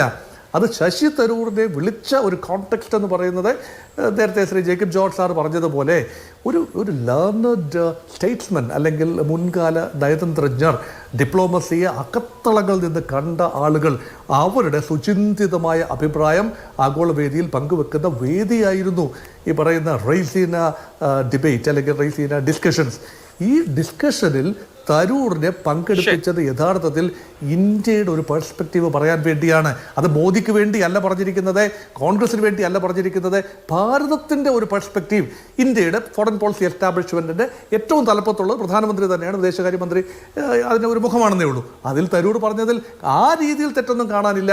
അതുമാത്രമല്ല കോൺഗ്രസിൻ്റെ നയങ്ങൾക്ക് എതിരായിരുന്നതുമില്ല. പക്ഷേ ഒരു വാചകം അവിടെ പറഞ്ഞു, നരേന്ദ്രമോദി എന്ന വ്യക്തി 2 പേർക്കും ഒരുപോലെ സ്വീകാര്യനാണ് എന്ന് പറഞ്ഞത് ആ കോണ്ടെക്സ്റ്റിൽ നോക്കുമ്പോൾ യഥാർത്ഥത്തിൽ ചൂട് പിടിച്ച വൈകാരികമായ ഒരു അന്തരീക്ഷമാണ് കഴിഞ്ഞ 1-2 മാസമായി കോൺഗ്രസ് രാഷ്ട്രീയത്തിൽ. ആ പശ്ചാത്തലത്തിൽ തരൂറിൻ്റെ എല്ലാ പ്രസ്താവനകളെയും തലനാരിഴക്കേറി പരിശോധിക്കുന്ന തിരക്കിലാണ് മാധ്യമലോകവും പ്രത്യേകിച്ച് കോൺഗ്രസ് പൊളിറ്റീഷ്യൻസും. അങ്ങനെ നോക്കുമ്പോൾ ഒരു അനവസരത്തിൽ ഒരു പക്ഷേ ആ മോദി എന്ന വാക്ക് ഇന്ത്യയുടെ നയം എന്ന രീതിയിൽ മാത്രം ആ വാചകങ്ങൾ ഒതുക്കിയിരുന്നുവെങ്കിൽ ഈ വിവാദത്തിൽ അകപ്പെടാതെ തരൂറിൻ്റെ മുഖം രക്ഷിക്കാമായിരുന്നു എന്നാണ് എൻ്റെ ടേക്ക്. ശരി, അവിടെ ശ്രീ ജേക്കബ് ജോർജ്, കോൺഗ്രസ് ഇതിനൊരു വിഷയമാക്കേണ്ടതുണ്ടോ? ഇഷ്ടമില്ലാത്ത അച്ചി തൊട്ടതെല്ലാം കുറ്റം എന്ന് നമ്മുടെ നാട്ടിലൊരു പഴഞ്ചൊല്ലുണ്ട്. എന്ന് പറഞ്ഞതുപോലെ തരൂർ എന്ത് ചെയ്താലും പ്രശ്നം, എന്ത് പറഞ്ഞാലും പ്രശ്നം എന്നുള്ള നിലയിൽ കാര്യങ്ങളെ കാണേണ്ട കാര്യമുണ്ടോ? ഇത് ഇവിടെ ഈ ചർച്ചയിൽ തന്നെ സൂചിപ്പിച്ചതുപോലെ ഒരു രാഷ്ട്രീയ ചർച്ച ആയിരുന്നില്ല, മറിച്ച് ഒരു ഫോറിൻ പോളിസി ഡിബേറ്റ് ആയിരുന്നു. അതിലെ എക്സ്പെർട്ട് എന്നുള്ള നിലയിൽ ശശി തരൂർ അദ്ദേഹത്തിന്റെ പോയിന്റ് വളരെ രസകരമായി പറഞ്ഞു. എന്നുള്ളതിനപ്പുറത്ത് കോൺഗ്രസിനെ ഒറ്റുകൊടുക്കുകയാണ്, നരേന്ദ്രമോദിക്ക് സ്തുതി പാടുകയാണ് എന്നൊക്കെയുള്ള നിലയിലുള്ള വിശകലനങ്ങൾ ഇക്കാര്യത്തിൽ സാധ്യമാണോ? കോൺഗ്രസിന് ഒരു തലവേദനയാവുകയാണോ ശശി തരൂർ എന്നുള്ളതാണ് നമ്മുടെ ചർച്ചയുടെ ഡിബേറ്റ് പോയിന്റ് തന്നെ, അല്ലെങ്കിൽ അതിന്റെ തലക്കെട്ട് തന്നെ. അങ്ങനെ ഉണ്ടോ? അതാണ് അഭിലാഷേ പ്രശ്നം. കോൺഗ്രസിന് അതിനകത്ത് പ്രശ്നമുണ്ടെന്ന് എനിക്ക് തോന്നുന്നില്ല.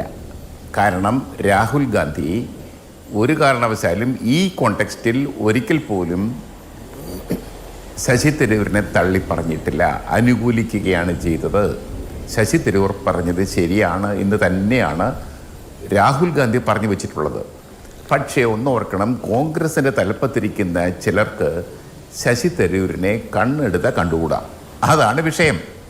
ശശി തരൂർ ഇങ്ങനൊരു പറഞ്ഞപ്പോഴത്തേക്ക് ഇവർക്കൊക്കെ വലിയ ആയുധം കിട്ടി, വടിയും കുറുവടിയുമായിട്ടൊക്കെ ചാടി ഇറങ്ങുകയാണ്. അവർ നേരിട്ടൊന്നും വരുന്നില്ല, മാധ്യമങ്ങളെ ഉപയോഗിക്കുകയാണ് എന്ന് തന്നെ പറയും ഞാൻ. മാധ്യമങ്ങളെ ഉപയോഗിച്ചുകൊണ്ട് ശശി തരൂരിനെ വേട്ടയാടുക എന്ന് തന്നെയാണ് ചില കോൺഗ്രസ് നേതാക്കളുടെ ലക്ഷ്യം. അവരതൊരു കർമ്മ പദ്ധതിയായിട്ട് കണ്ടിട്ടുണ്ട്, യാതൊരു സംശയമില്ല. ഞാനൊരൊറ്റ ചോദ്യം ചോദിക്കട്ടെ. കോൺഗ്രസ് രാജ്യം ഭരിച്ചപ്പോൾ 2002 പ്രതിപക്ഷത്തായിരുന്ന AB വാജ്പേയിയെ ഇന്ത്യ മഹാരാജ്യത്തിന് വേണ്ടി പ്രസംഗിക്കാൻ UN വിട്ടില്ലേ? മോഹൻ വർഗീസിന് വ്യക്തമായിട്ട് അറിയാൻ പറ്റും. അദ്ദേഹം രാഷ്ട്രീയ വിദ്യാർത്ഥിയും രാഷ്ട്രീയം പഠിപ്പിച്ചയാളുമാണ്. അതൊരു പ്രധാനപ്പെട്ട കാര്യമാണ്. എന്താണ് അതിൻ്റെ അർത്ഥം? ഇന്ത്യയുടെ ഐക്യത്തെ ലോക ജനതയുടെ മുമ്പിൽ, ഐക്യരാഷ്ട്രസഭയുടെ മുമ്പിൽ, പ്രത്യേകിച്ച് പാകിസ്ഥാൻ്റെ മുന്നിൽ വരച്ച് കാണിക്കുക എന്നുള്ളതായിരുന്നു അന്നത്തെ കോൺഗ്രസ് ഗവൺമെൻറ്റിൻ്റെ ലക്ഷ്യം. പ്രതിപക്ഷത്തിരിക്കുന്ന BJP നേതാവായി AB വാജ്പേയിയെ തന്നെ അയച്ചു പാകിസ്ഥാനോടൊക്കെ മറുപടി പറയാൻ, സംസാരിക്കാൻ. അതോർക്കണം, അതാണ് നയം. ഇന്ത്യയുടെ തുടരുന്ന നയം. അതിലൊരു ഐക്യരൂപ്യമുണ്ട്. പിന്നീട് അഭിലാഷ് ചൂണ്ടിക്കാണിച്ച പോലെ വ്യക്തി തീർച്ചയായിട്ടും നരേന്ദ്രമോദി ഒരു വ്യക്തിയാണ് ആത്യന്തികമായിട്ട്, പക്ഷേ അദ്ദേഹം ഇന്ത്യയുടെ പ്രധാനമന്ത്രിയാണ്. അത് പണ്ട് എ ബി വാജ്പേയി ഇന്ത്യൻ പ്രധാനമന്ത്രിയായിരുന്നു. അദ്ദേഹത്തിൻ്റെ ശബ്ദമാണ് ഇന്ത്യയുടെ ശബ്ദം. ജവഹർലാൽ നെഹ്റു പ്രധാനമന്ത്രിയായിരുന്നപ്പോൾ അന്താരാഷ്ട്ര രംഗങ്ങളിൽ നെഹ്റുവിൻ്റെ ശബ്ദം ഇന്ത്യയുടെ ശബ്ദമാണ്. ഇന്ദിരാഗാന്ധി പ്രധാനമന്ത്രിയായിരുന്നപ്പോഴും അത് തന്നെയാണ്. ഇന്ദിരാഗാന്ധിയുടെ ശബ്ദം ഇന്ത്യയുടെ ശബ്ദമാണ്. അതുകൊണ്ട് ഇപ്പോൾ പ്രധാനമന്ത്രി നരേന്ദ്രമോദിയുടെ ശബ്ദം, അദ്ദേഹത്തിൻ്റെ ഇടപെടൽ, അദ്ദേഹത്തിൻ്റെ മധ്യസ്ഥത, ഇതെല്ലാം ഇന്ത്യയുടെ മധ്യസ്ഥതയാണ്.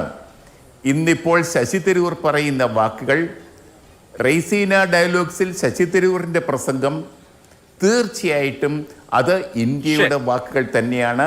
ഒരു ഇന്ത്യൻ നയതന്ത്ര പ്രതിനിധി പറയേണ്ട കാര്യങ്ങൾ തന്നെയാണ് അദ്ദേഹം പറഞ്ഞത്. അതിനകത്ത് യാതൊരു തർക്കവുമില്ല, അതിലൊരു തെറ്റുമില്ല.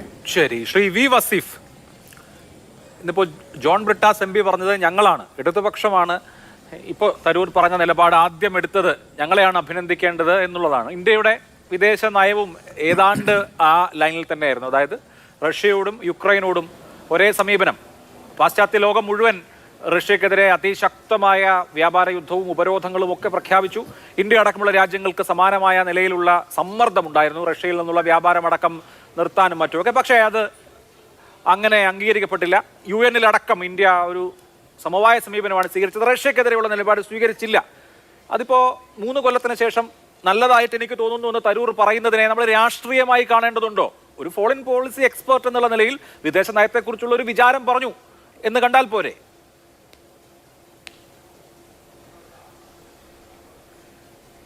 അഭിലാഷ, ഇവിടെ നമുക്ക് ഇതിൽ കാണാൻ പറ്റുന്നത്, നേരത്തെ ജേക്കബ് സാറൊക്കെ പറഞ്ഞതുപോലെ, കോൺഗ്രസ് പക്ഷേ ഇതിൽ കോൺഗ്രസിന് ഒരു തലവേദനയായി എന്ന് പറയുന്ന ഒരു സ്റ്റേറ്റ്മെന്റ് ഇറക്കിയതായി ഞാൻ ശ്രദ്ധിച്ചിട്ടില്ല.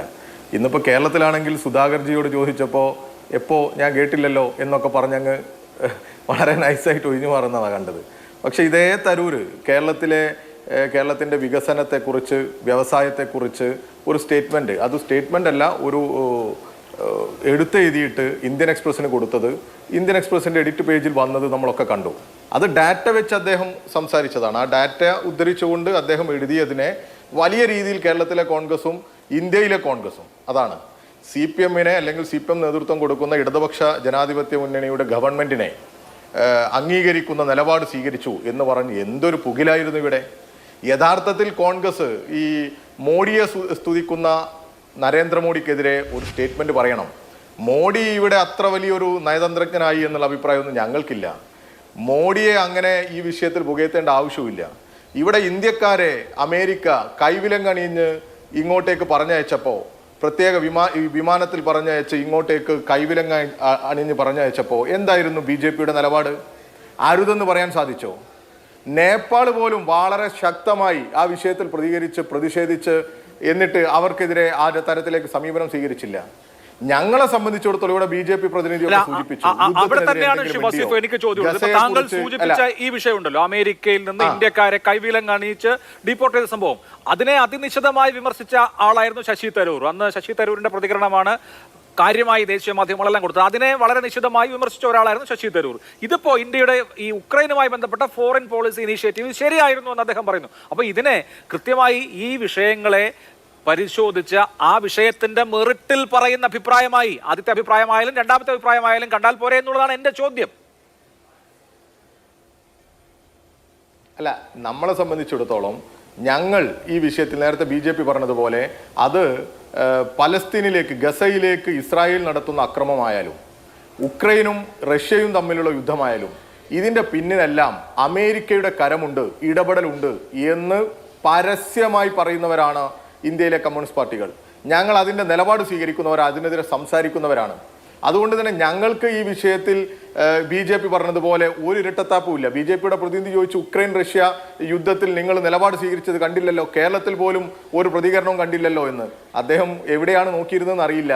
ഞങ്ങൾ നിരവധി തവണ യുദ്ധം വേണ്ട, യുദ്ധം അരുത്, ഇത് അമേരിക്കയുടെ വലിയ താല്പര്യമാണ്, അവരുടെ ഇടപെടലാണ് എന്ന് പറഞ്ഞുകൊണ്ട് ഈ തെരുവിൽ നിരവധി മുദ്രാവാക്യങ്ങൾ ഉക്രൈൻ റഷ്യ യുദ്ധത്തിന്റെ ഭാഗമായി ഞങ്ങൾ ഇവിടെ വിളിച്ചതാണ്.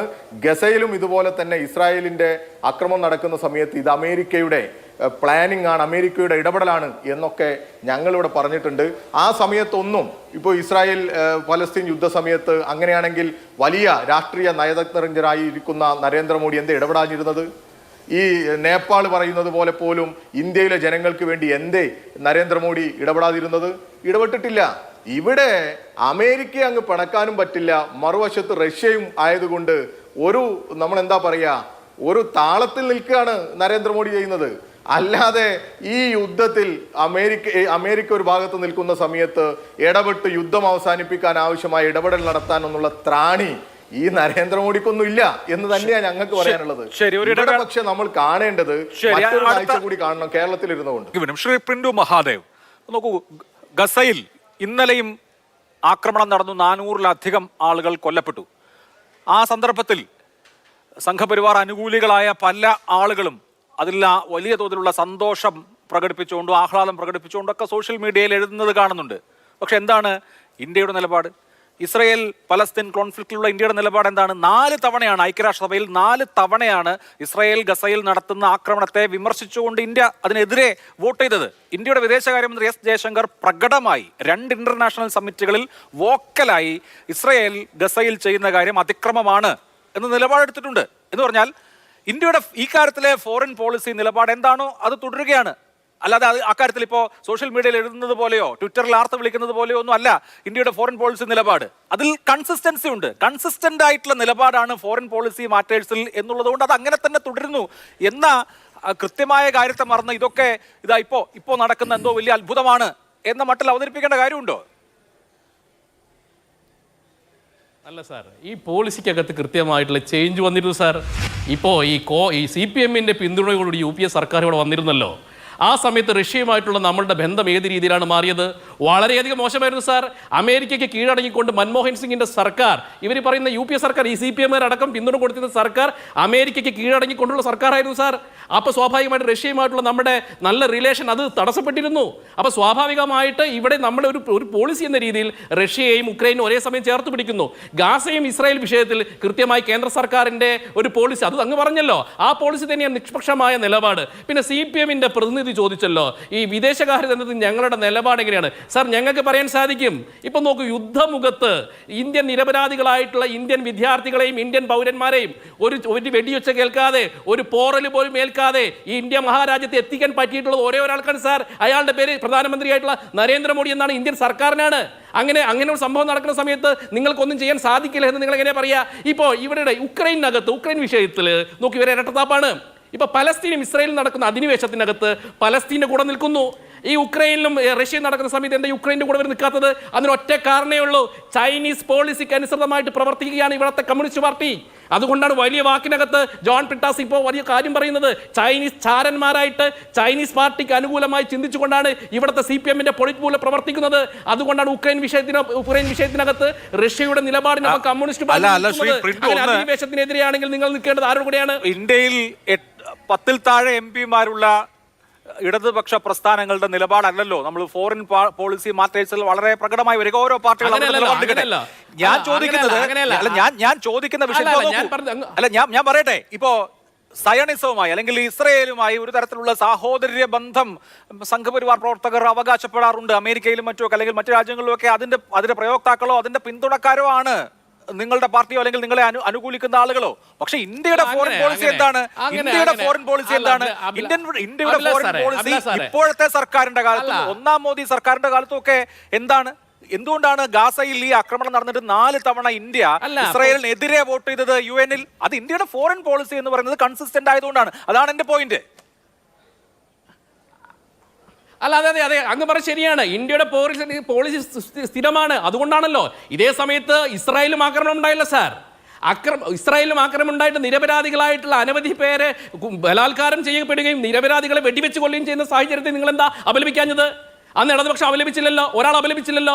ഞങ്ങളുടെ പോളിസി നിഷ്പക്ഷമാണ്. അത് ഇസ്രായേൽ ആക്രമണം നടത്തിയാലും അത് പലസ്തീൻ ആക്രമണം നടത്തിയാലും നിഷ്പക്ഷമായിട്ട് നിലപാട് പറയാൻ പറ്റുന്ന പ്രസ്ഥാനം ഞങ്ങളാണ്. ഞങ്ങൾക്ക് ആരോടും പ്രീണനമില്ല. പ്രസ്ഥാനത്തിന്റെ നിലപാടല്ല ഞാൻ പറഞ്ഞത്, രാജ്യത്തിന്റെ നിലപാടാണ്. അല്ല, രാജ്യത്തിന്റെ നിലപാട് തന്നെ സാർ. ഇസ്രായേലിനകത്ത് ഈ ഭീകരാക്രമണം ഉണ്ടായപ്പോൾ മനുഷ്യ മനസാക്ഷി ഞെട്ടിക്കുന്ന ഭീകരാക്രമണം ഉണ്ടായപ്പോൾ അതിനെ അപലപിച്ചത് ഈ രാജ്യമാണ്.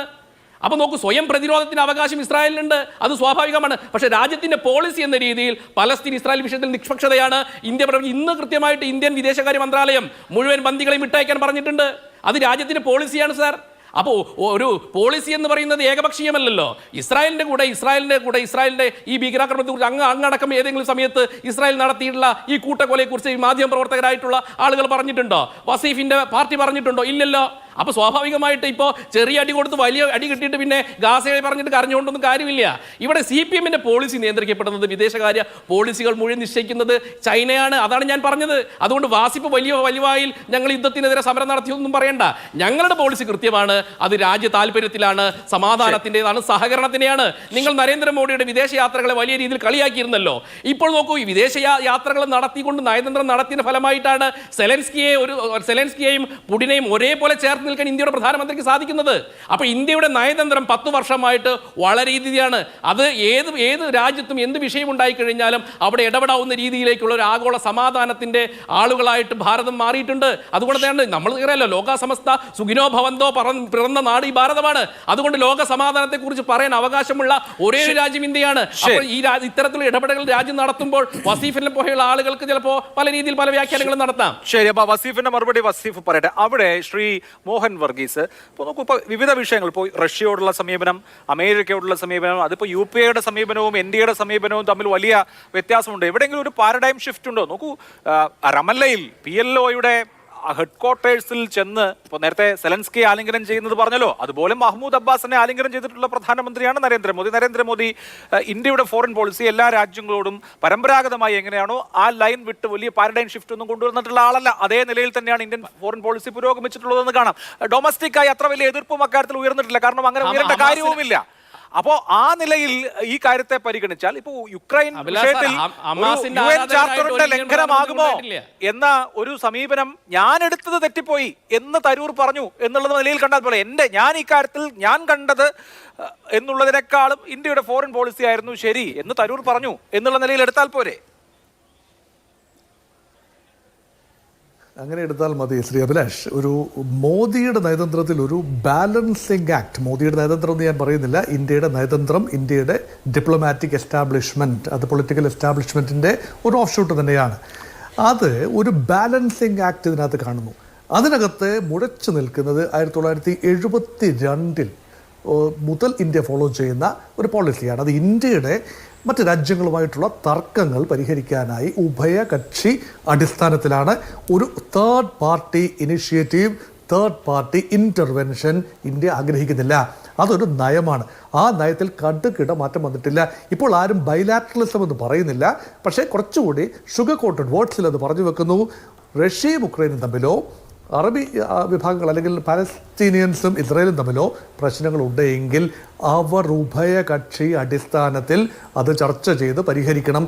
അതുകൊണ്ടാണ് മോദി വീണ്ടും പറയുന്നത് ഇന്ത്യക്ക് ഒരു പക്ഷമേ ഉള്ളൂ, അത് സമാധാനത്തിൻ്റെ പക്ഷമാണ്. ആ പക്ഷവുമല്ല ഈ പക്ഷവുമല്ല. സമാധാനം ഉണ്ടാകണമെങ്കിൽ ഈ രണ്ട് കക്ഷികളും തർക്കത്തിലുള്ള രണ്ട് കക്ഷികളും നേരിട്ട് സംസാരിക്കണം. അവിടെ ഒരു മധ്യസ്ഥൻ ആവശ്യമില്ല. അപ്പോൾ നമുക്ക് തോന്നാം ഒരു അനാക്രോണിസമല്ലേ ഇന്ത്യയുടെ മധ്യസ്ഥത ആവശ്യപ്പെടുമ്പോൾ അത് ഏതാണ്ട് നൽകാമെന്ന രീതിയിൽ വ്യംഗ്യമായി പറഞ്ഞു വെക്കുന്നു. അങ്ങനെ പറഞ്ഞിട്ടില്ല. എൻ്റെ ഒരു അറിവിൽ അങ്ങനെ മോദി പറഞ്ഞിട്ടില്ല. അങ്ങനെ ഇന്ത്യയുടെ ഒരു നയതന്ത്രജ്ഞനും അത് പറഞ്ഞിട്ടില്ല. ഇവിടെ സാഹചര്യം റഷ്യക്കും ഉക്രൈനും ഒരുമിച്ച് സംസാരിക്കാവുന്ന ഒരു ആഗോള സാഹചര്യം ഒരുക്കുന്നതിൻ്റെ ഭാഗമായി ഒരു ഗ്ലോബൽ പ്ലെയർ എന്നുള്ള നിലയിൽ ഇന്ത്യ വളരുകയാണ്. ഇന്ത്യയുടെ സ്റ്റേച്ചർ മാറിയിരിക്കുന്നു. ഇന്ത്യ അങ്ങ് വരിയമ്പുറത്ത് കിടക്കുന്ന ഒരു രാജ്യമല്ല. ഇന്ന് G20-യിലെ ഒരു റെസ്പോൺസിബിൾ അംഗമാണ്. UN സെക്യൂരിറ്റി കൗൺസിൽ എത്തേണ്ട വീറ്റോ അധികാരത്തോടു കൂടി എത്തേണ്ട ഒരു രാജ്യമാണ്.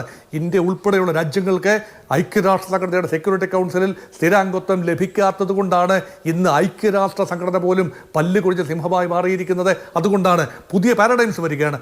അവിടെ ഒരു ഗ്ലോബൽ ഇന്റർലക്യൂട്ടർ എന്ന നിലയിൽ ബൈലാറ്ററലിസമല്ല, മറിച്ച് റഷ്യൻ പ്രസിഡന്റുമായും അമേരിക്കൻ പ്രസിഡന്റുമായും ഇസ്രായേലി പ്രധാനമന്ത്രിയുമായും ഈ പലസ്തീനിയൻ നേതാക്കളുമായും എല്ലാം തന്നെ ഉള്ള ഒരു മൾട്ടിലാറ്ററൽ ഡിപ്ലോമസിയിലൂടെ സാഹചര്യം ഒരുക്കുകയും അങ്ങനെ രണ്ട് രാജ്യങ്ങൾക്ക് നേരിട്ട് സംസാരിക്കാനുള്ള അന്തരീക്ഷം ഒരുക്കുകയും ചെയ്യുക എന്നതാണ് ഒരു വിശാല നയം.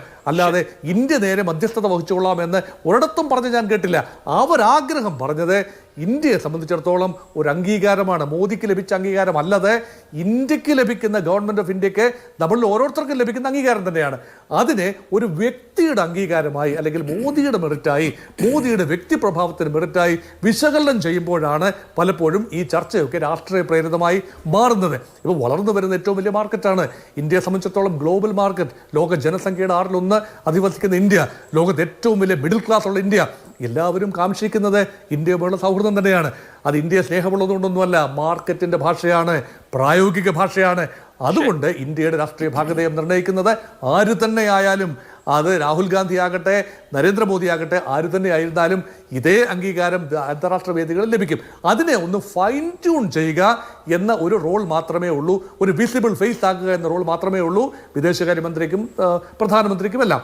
അതുകൊണ്ടാണ് പറയുന്നത് ഇവിടെ ഒരു സമാധാനത്തിൻ്റെ പക്ഷത്താണ് ഇന്ത്യ എന്ന് പറയുമ്പോൾ അനന്തമായ സാധ്യതയാണ്, ആരെയും വെറുപ്പിക്കാതെ പരമാവധി ട്രേഡും ബിസിനസ്സും. അതുകൊണ്ടാണ് ചങ്ങലക്കിട്ട് അമേരിക്കയിൽ നിന്നും ആളുകൾ ഇന്ത്യയിൽ വന്നപ്പോൾ എന്തുകൊണ്ട് ഇട്ടുത്തട്ടിച്ച പോലെ നമ്മൾ മുഖത്തട്ടിച്ച് അതുപോലെ മറുപടി പറഞ്ഞില്ല എന്ന് ചോദിക്കുമ്പോൾ കുറച്ച് സംയമനം പാലിച്ചതിൻ്റെ ഒരു അടിസ്ഥാനമായി ഞാൻ കാണുന്ന ഒരു കാര്യം, അത് പലപ്പോഴും അത് ഗുണത്തേനേക്കാൾ ഏറെ ദോഷമായിരിക്കും ഉണ്ടാകുന്നത്.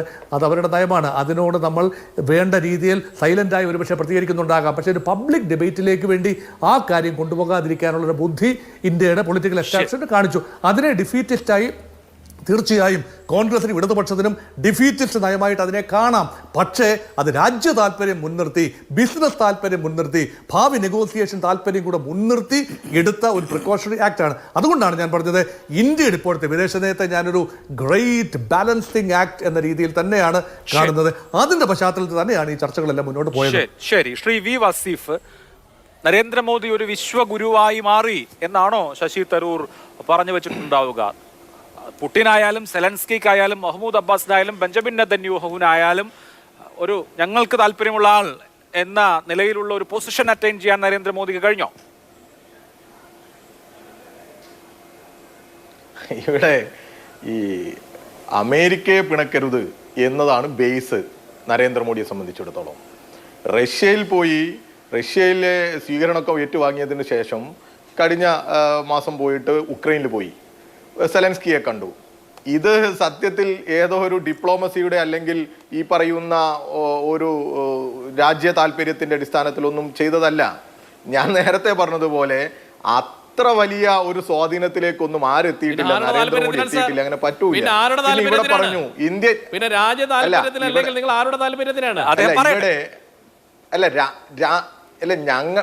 ഞാൻ പറഞ്ഞോട്ടെ. പിന്നെ നിങ്ങൾ ഇവിടെ BJP-ക്കാരൻ ചോദിച്ചു, ഞങ്ങളുടെ സ്റ്റേറ്റ്മെന്റുകൾ നിങ്ങൾക്ക് എടുത്ത് പരിശോധിക്കാം. ഞങ്ങൾ ഇതിൽ വളരെ കൃത്യമായി പറഞ്ഞിട്ടുണ്ട്, നാറ്റോ സഖ്യത്തിന്റെ നേതൃത്വത്തിലിരിക്കുന്ന അമേരിക്കയുടെ താല്പര്യമാണ് ഈ യുദ്ധം. അതാ ഈ യുദ്ധത്തിന്റെ കാരണം. ഞങ്ങൾ അവിടെയും പറഞ്ഞു, ഉക്രൈനിലെ ജനങ്ങളെ പാവങ്ങളെ കൊന്നു തള്ളുന്ന നടപടിയിൽ നിന്ന് പുറകോട്ട് പോകണം. അമേരിക്ക തന്നെയാണ് ഇതിൽ ആദ്യം താല്പര്യമെടുക്കേണ്ടത്. ലോക പോലീസ് ചമയുന്ന അമേരിക്ക ഇന്ന് നിർത്താൻ തീരുമാനിച്ചാൽ ഇന്ന് നിർത്താൻ പറ്റുന്ന യുദ്ധമേ അവിടെയുള്ളൂ. പക്ഷെ അമേരിക്ക ഇത് ചെയ്യില്ല.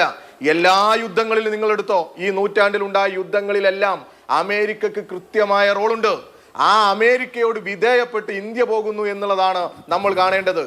അമേരിക്കയിൽ നിന്ന് ഇന്ത്യയിലെ ജനങ്ങളെ കൈവിലങ്ങ് അണിയിച്ച് കൊണ്ടുവരുമ്പോൾ അതൊരു തന്ത്രത്തിന്റെ ഭാഗമായി മിണ്ടാതിരുന്നതാണ് എന്ന് പറയുമ്പോൾ അത് അംഗീകരിക്കാനൊന്നും ഞങ്ങൾക്ക് പറ്റില്ല. അത് അംഗീകരിക്കാൻ പറ്റില്ല. അവിടെ പറയേണ്ടിയിരുന്നു. എന്തിന് തൊട്ടടുത്തുള്ള നേപ്പാൾ പോലും ആർജവത്തോടു കൂടി പറയുന്ന സമയത്ത് എന്തേ ഈ ഇന്ത്യയിലെ ഭരണാധികാരിക്ക് അങ്ങനെ ഒരു അക്ഷരം മിണ്ടാൻ പറ്റാതെയായി പോയി?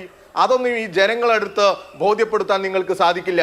പിന്നെ നിങ്ങൾ അക്രമവും യുദ്ധവും ഒക്കെ അവസാനം മണിപ്പൂരിൽ പോയി നോക്കാത്തവരാണ് ഈ ലോക സമാധാനത്തിന് വേണ്ടി ശബ്ദിക്കുന്നത്.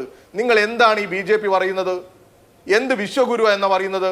ഇവിടെ ഇന്ത്യയിലെ ജനങ്ങളെ തമ്മിൽ തല്ലിക്കുന്ന നടപടി സ്വീകരിക്കുന്ന നിങ്ങളാണോ ഈ ലോക പോലീസിന്റെ യുദ്ധത്തിനെതിരെയുള്ള നടപടി സ്വീകരിക്കുമെന്ന് പറയുന്നത്? അതൊന്നും അങ്ങനെ അംഗീകരിച്ചു തരാൻ പറ്റില്ല. ശശി തരൂരിനെ സംബന്ധിച്ചിടത്തോളം അദ്ദേഹം എന്താണ് ഈ വിഷയത്തിൽ, ചിലപ്പോൾ അടുത്ത ദിവസം ഇനിയും ചിലപ്പോൾ സ്റ്റേറ്റ്മെന്റ് വന്നു എന്ന് കരുതാം. അദ്ദേഹം ചിലപ്പോൾ ഒരു UN കോൺസുലേറ്റിലൊക്കെ നിന്ന് അതിൻ്റെയൊക്കെ ഒരു അടിസ്ഥാനത്തിൽ അദ്ദേഹം എടുത്ത തീരുമാനം മാറിപ്പോയി എങ്ങനെയാ പറഞ്ഞത് എന്നൊക്കെ പറയുമ്പോൾ അദ്ദേഹത്തിന് സത്യത്തിൽ നരേന്ദ്രമോദിയെ, ഇന്ത്യയുടെ സ്റ്റാൻഡ് ഒക്കെ, നരേന്ദ്രമോദിയെ പുകഴ്ത്തേണ്ട ആവശ്യഗതിയിലേക്കൊന്നും അവർ പോകരുത്. കോൺഗ്രസ് ആണെങ്കിൽ ഇതിലിപ്പോൾ വല്ലാത്തൊരു പെടലാണ് കോൺഗ്രസ് വിട്ടിരിക്കുന്നത്. കേരളത്തിലെ ഒരു സ്റ്റേറ്റ്മെന്റിനെതിരെ പോലും AICC വലിയ ശക്തമായ ഭാഷയിൽ ശശി തരൂരിനെ തിരുത്താനും ഇടപെടാനും ഒക്കെ ശ്രമിച്ച AICC ഈ വിഷയത്തിൽ മിണ്ടുന്നില്ല. ഞങ്ങളെ സംബന്ധിച്ചിടത്തോളം ഏത് യുദ്ധമാവട്ടെ, യുദ്ധം അവസാനിപ്പിക്കണം, ഈ കൂട്ടക്കുരുതികൾ ഉണ്ടാകരുത് എന്ന് തന്നെയാണ് ഞങ്ങളുടെ നിലപാട്. അത് ഗസയിലായാലും ഉക്രൈനിലായാലും ഇത് സംഭവിക്കരുത് എന്ന് തന്നെയാണ് ഞങ്ങളുടെ നിലപാട്. എല്ലാ കാലത്തും ഇറാഖിലായാലും ഇറാനിലായാലും ആക്രമണം നടക്കുന്ന സംഭവങ്ങൾക്കെതിരെ എല്ലാം ഞങ്ങൾ നിലപാട് സ്വീകരിക്കാറുണ്ട്, അഭിപ്രായം പറയാറുണ്ട്.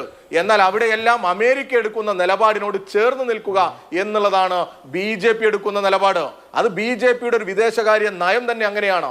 അതിനെതിരെയാണ് ഞങ്ങൾ ശബ്ദിക്കുന്നത്, അതിനെതിരെയാണ് നമ്മൾ സംസാരിക്കേണ്ടത് എന്നുള്ളതാണ് ഞങ്ങളുടെ അഭിപ്രായം. ശരി, ഇവിടെ ശ്രീ ജേക്കബ് ജോർജ്, കോൺഗ്രസിനെ സംബന്ധിച്ച് ശശി തരൂർ ഇങ്ങനെ നടത്തുന്ന പ്രസ്താവനകൾ കേരളത്തിൽ എന്തെങ്കിലും പ്രതിഫലനം ഉണ്ടാക്കും എന്ന് താങ്കൾ വിചാരിക്കുന്നുണ്ടോ? കോൺഗ്രസിന് എതിരായിട്ട് ശശി തരൂർ എന്ത് പറഞ്ഞാലും അതിനൊരു എക്സ്പ്ലനേഷനോ മറുപടിയോ നൽകാൻ കേരളത്തിലെ കോൺഗ്രസ് നേതാക്കൾ ബാധ്യസ്ഥരാണ്. ഇന്നിപ്പോൾ K. സുധാകരനോട് ചോദിച്ചു, VD സതീശനോട് ചോദിച്ചു, രണ്ടുപേരും പ്രതികരിച്ചില്ല. അപ്പോൾ തരൂർ നാഷണൽ കോണ്ടെക്സ്റ്റിലോ ഇന്റർനാഷണൽ കോണ്ടെക്സ്റ്റിലോ പറയുന്ന കാര്യങ്ങൾക്കൊക്കെ ഇവിടുത്തെ കോൺഗ്രസ് നേതാക്കൾ അവരുടെ നിരീക്ഷണമോ അവരുടെ മറുപടിയോ പറയണം എന്നുണ്ടോ? ഇല്ല, ഒരിക്കലുമില്ല. കാരണം ശശി തരൂർ വേറിട്ട ഒരു വ്യക്തിയാണ്, വേറിട്ടൊരു വ്യക്തിത്വമാണ്. അത് നമ്മൾ ആദ്യമായിട്ട് കാണണം. അദ്ദേഹം അന്താരാഷ്ട്ര നയരംഗത്ത് പ്രവർത്തിച്ച ആളാണ്. അദ്ദേഹത്തിൻ്റെ പോലും ഉക്രൈൻ യുദ്ധത്തിൽ ചില വീഴ്ചകൾ ഒരു ഘട്ടത്തിൽ സംഭവിച്ചു എന്ന് അദ്ദേഹം തന്നെ സമ്മതിക്കുന്നു. ഇപ്പോൾ നരേന്ദ്രമോദി പറഞ്ഞതിനോട് യോജിക്കുന്നു എന്ന് പറയുമ്പോൾ അതിൽ ആ രംഗത്തുള്ള അദ്ദേഹത്തിൻ്റെ പ്രാവീണ്യം ആണ്, അഗാധമായ വിജ്ഞാനമാണ് ഇത് കാണിക്കുന്നത്. അത് സമ്മതിക്കാൻ അദ്ദേഹം തയ്യാറാവുകയും ചെയ്തു. ഞാനൊന്ന് പറയട്ടെ അഭിലാഷ്, രണ്ട് രാജ്യങ്ങൾ തമ്മിൽ യുദ്ധമുണ്ടാകുമ്പോൾ അവിടെ സമാധാനം വേണം എന്ന് പറയാനുള്ള ഒരു മനസ്സ്, അത് ഒരു രാഷ്ട്രത്തിൻ്റെ മനസ്സ്, അത് പ്രധാനമന്ത്രിയിലൂടെ പുറത്തു വരുമ്പോൾ അത് ഒരു നയതന്ത്ര രംഗത്തെ ഉദാത്തമായ കർമ്മം തന്നെയാണ്. ഞാനത് കാണുന്നു. അതേപോലെ തന്നെ വസീഫ് ചൂണ്ടിക്കാണിച്ചതുപോലെ ഇന്ത്യൻ പൗരന്മാരെ ചങ്ങലക്കിട്ട് അമേരിക്ക അയച്ചപ്പോൾ കമാന്നൊരക്ഷരം പറയാതിരുന്നത് നയതന്ത്ര രംഗത്തെ ഒരു വലിയ വീഴ്ച കൂടിയാണ് എന്നും കാണണം. അതും എനിക്ക് അഭിപ്രായമുണ്ട്. അത് വലിയ കാര്യം തന്നെയാണ്. അമേരിക്കയുടെ മുമ്പിൽ ചെന്നിട്ട് മുട്ടുകുത്തി കുമ്പിട്ട് നിൽക്കുന്നത് ഒരു നല്ല രാഷ്ട്രീയമല്ല. നമുക്കറിയാമല്ലോ, 72 ബംഗ്ലാദേശ് യുദ്ധത്തിൽ അമേരിക്കയുടെ 7ാം കപ്പൽപ്പട വിടുമെന്ന് പറഞ്ഞപ്പോൾ അന്നത്തെ പ്രധാനമന്ത്രി ഇന്ദിരാഗാന്ധി പറഞ്ഞു, ധൈര്യമുണ്ടെങ്കിൽ വാ കാണിക്കാം എന്നാണ് പറഞ്ഞത്. അത് പറയാനുള്ള ശേഷി അന്നത്തെ ഇന്ത്യൻ പ്രധാനമന്ത്രിക്ക് ഉണ്ടായിരുന്നു. ഇന്ത്യൻ പൗരന്മാരെ, അന്ന് ശീതയുദ്ധത്തിന്റെ സമയമായിരുന്നു, സോവിയറ്റ് യൂണിയന്റെ ശക്തമായ പിന്തുണ ഇന്ത്യക്കുണ്ട് എന്നുള്ളത് ഒരു പ്രധാനപ്പെട്ട ഘടകമായിരുന്നു. അപ്പൊ എന്ന് പറഞ്ഞതുപോലെ ഇന്നത്തെ ലോകക്രമത്തിൽ അങ്ങനെ അമേരിക്കയോട് ഒരു വലിയ ഫൈറ്റിനൊക്കെ പോകാനുള്ള പൊട്ടൻഷ്യൽ ഇപ്പോഴത്തെ ലോകക്രമത്തിലുണ്ടോ? ഇല്ല, അതില്ല, സമ്മതിക്കുന്നു. പക്ഷേ ഒരു ചങ്ങലക്കിട്ട് എൻ്റെ പൗരന്മാരെ വിമാനത്തെ കയറ്റി, ചരക്ക് വിമാനത്തെ കയറ്റി ഇന്ത്യയെ കൊണ്ട് തള്ളുമ്പോൾ അത് ശരിയായില്ല എന്ന് പറയാനുള്ള ഒരു ധാർമ്മികമായ ധൈര്യം ഒരു ഭരണത്തലവനുണ്ടാവേണ്ടതല്ലേ എന്ന ഒരു സിമ്പിൾ ചോദ്യമാണ് എൻ്റേത്. അതെങ്കിലും പറയാനുള്ള ധൈര്യമില്ലെങ്കിൽ പിന്നെ ഇങ്ങനെ നമ്മളൊരു രാജ്യം, ഇന്ത്യ ലോകത്തെ ഏറ്റവും വലിയ ജനാധിപത്യ രാജ്യമാണല്ലോ അഭിലാഷ്. ഇന്ത്യയിലെ ഏറ്റവും വലിയ ജനാധിപത്യ രാജ്യത്തിൻ്റെ ഭരണത്തലവന് അങ്ങനെ ഒരു ധൈര്യമില്ലെങ്കിൽ, അതിന് ധാർമ്മികമായ ഉത്തരവാദിത്തമില്ലെങ്കിൽ, അതൊരു നയതന്ത്ര രംഗത്തെ പരാജയമായിട്ട് മാത്രമേ കാണാൻ കഴിയൂ. എങ്കിലും പോകട്ടെ, ഈ കാര്യത്തിൽ നമ്മുടെ വിഷയം ഇതാണ്. ഈ കാര്യത്തിൽ നരേന്ദ്രമോദിയുടെ നേതൃത്വത്തെ ഞാൻ ശ്ലാഘിക്കുന്നു. അത് ഇന്ത്യയുടെ നേട്ടമാണ്, ഇന്ത്യൻ ജനതയുടെ നേട്ടമാണ് മാത്രമാണ്. ഇടവേളയിലേക്ക് പോകുന്നതിന് മുമ്പ് ശ്രീ പ്രിന്റു, ഇപ്പോൾ ഇവിടെ ഇന്ത്യൻ പൗരന്മാരെ കാൽ ചങ്ങല കൊണ്ട് വിമാനത്തിൽ ബന്ധിച്ച് നാട് കടത്തിയ വിഷയം മാത്രമല്ല, നോക്കൂ, ഇന്ത്യയോടും വ്യാപാര യുദ്ധം പ്രഖ്യാപിച്ചിട്ടുണ്ട് ട്രംപ്.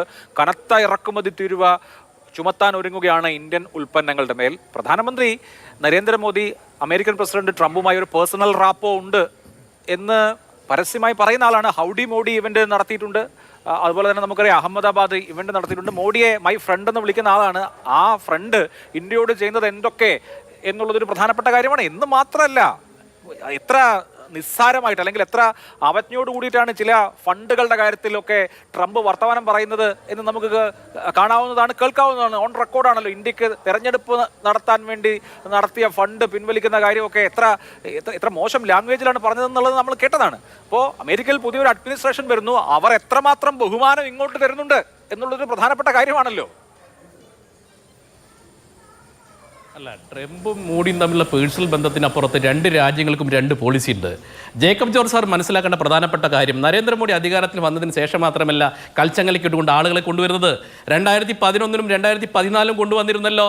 അന്ന് ഭരിച്ചിരുന്നത് BJP സർക്കാർ, മോഡി സർക്കാരാണോ? അന്ന് ഭരിച്ചിരുന്നത് മൻമോഹൻ സിംഗിന്റെ സർക്കാരല്ലേ? ഇവർ പ്രത്യക്ഷവും പരോക്ഷമായി CPM-കാർ പിന്തുണ കൊടുത്തിരുന്ന സർക്കാരായിരുന്നല്ലോ. അപ്പോൾ അതുകൊണ്ട് അത്തരത്തിലുള്ള ഒരു രാജ്യത്തിന്റെ നിയമ സംവിധാനത്തിനകത്ത് നിൽക്കുമ്പോൾ സ്വാഭാവികമായിട്ട് പല കേസുകളിൽപ്പെട്ട ആളുകളുണ്ടാവാം. അപ്പോൾ ആ രാജ്യത്തിന്റെ നിയമമനുസരിച്ചുകൊണ്ട് അവർ കൊണ്ടുവരുന്ന സാഹചര്യം ഉണ്ടായിട്ടുണ്ടാവും. അതിന് കൃത്യമായിട്ടുള്ള നിലപാട് രാജ്യം വ്യക്തമാക്കിയിട്ടുണ്ട്. അതിനൊരു സംശയവും വേണ്ട.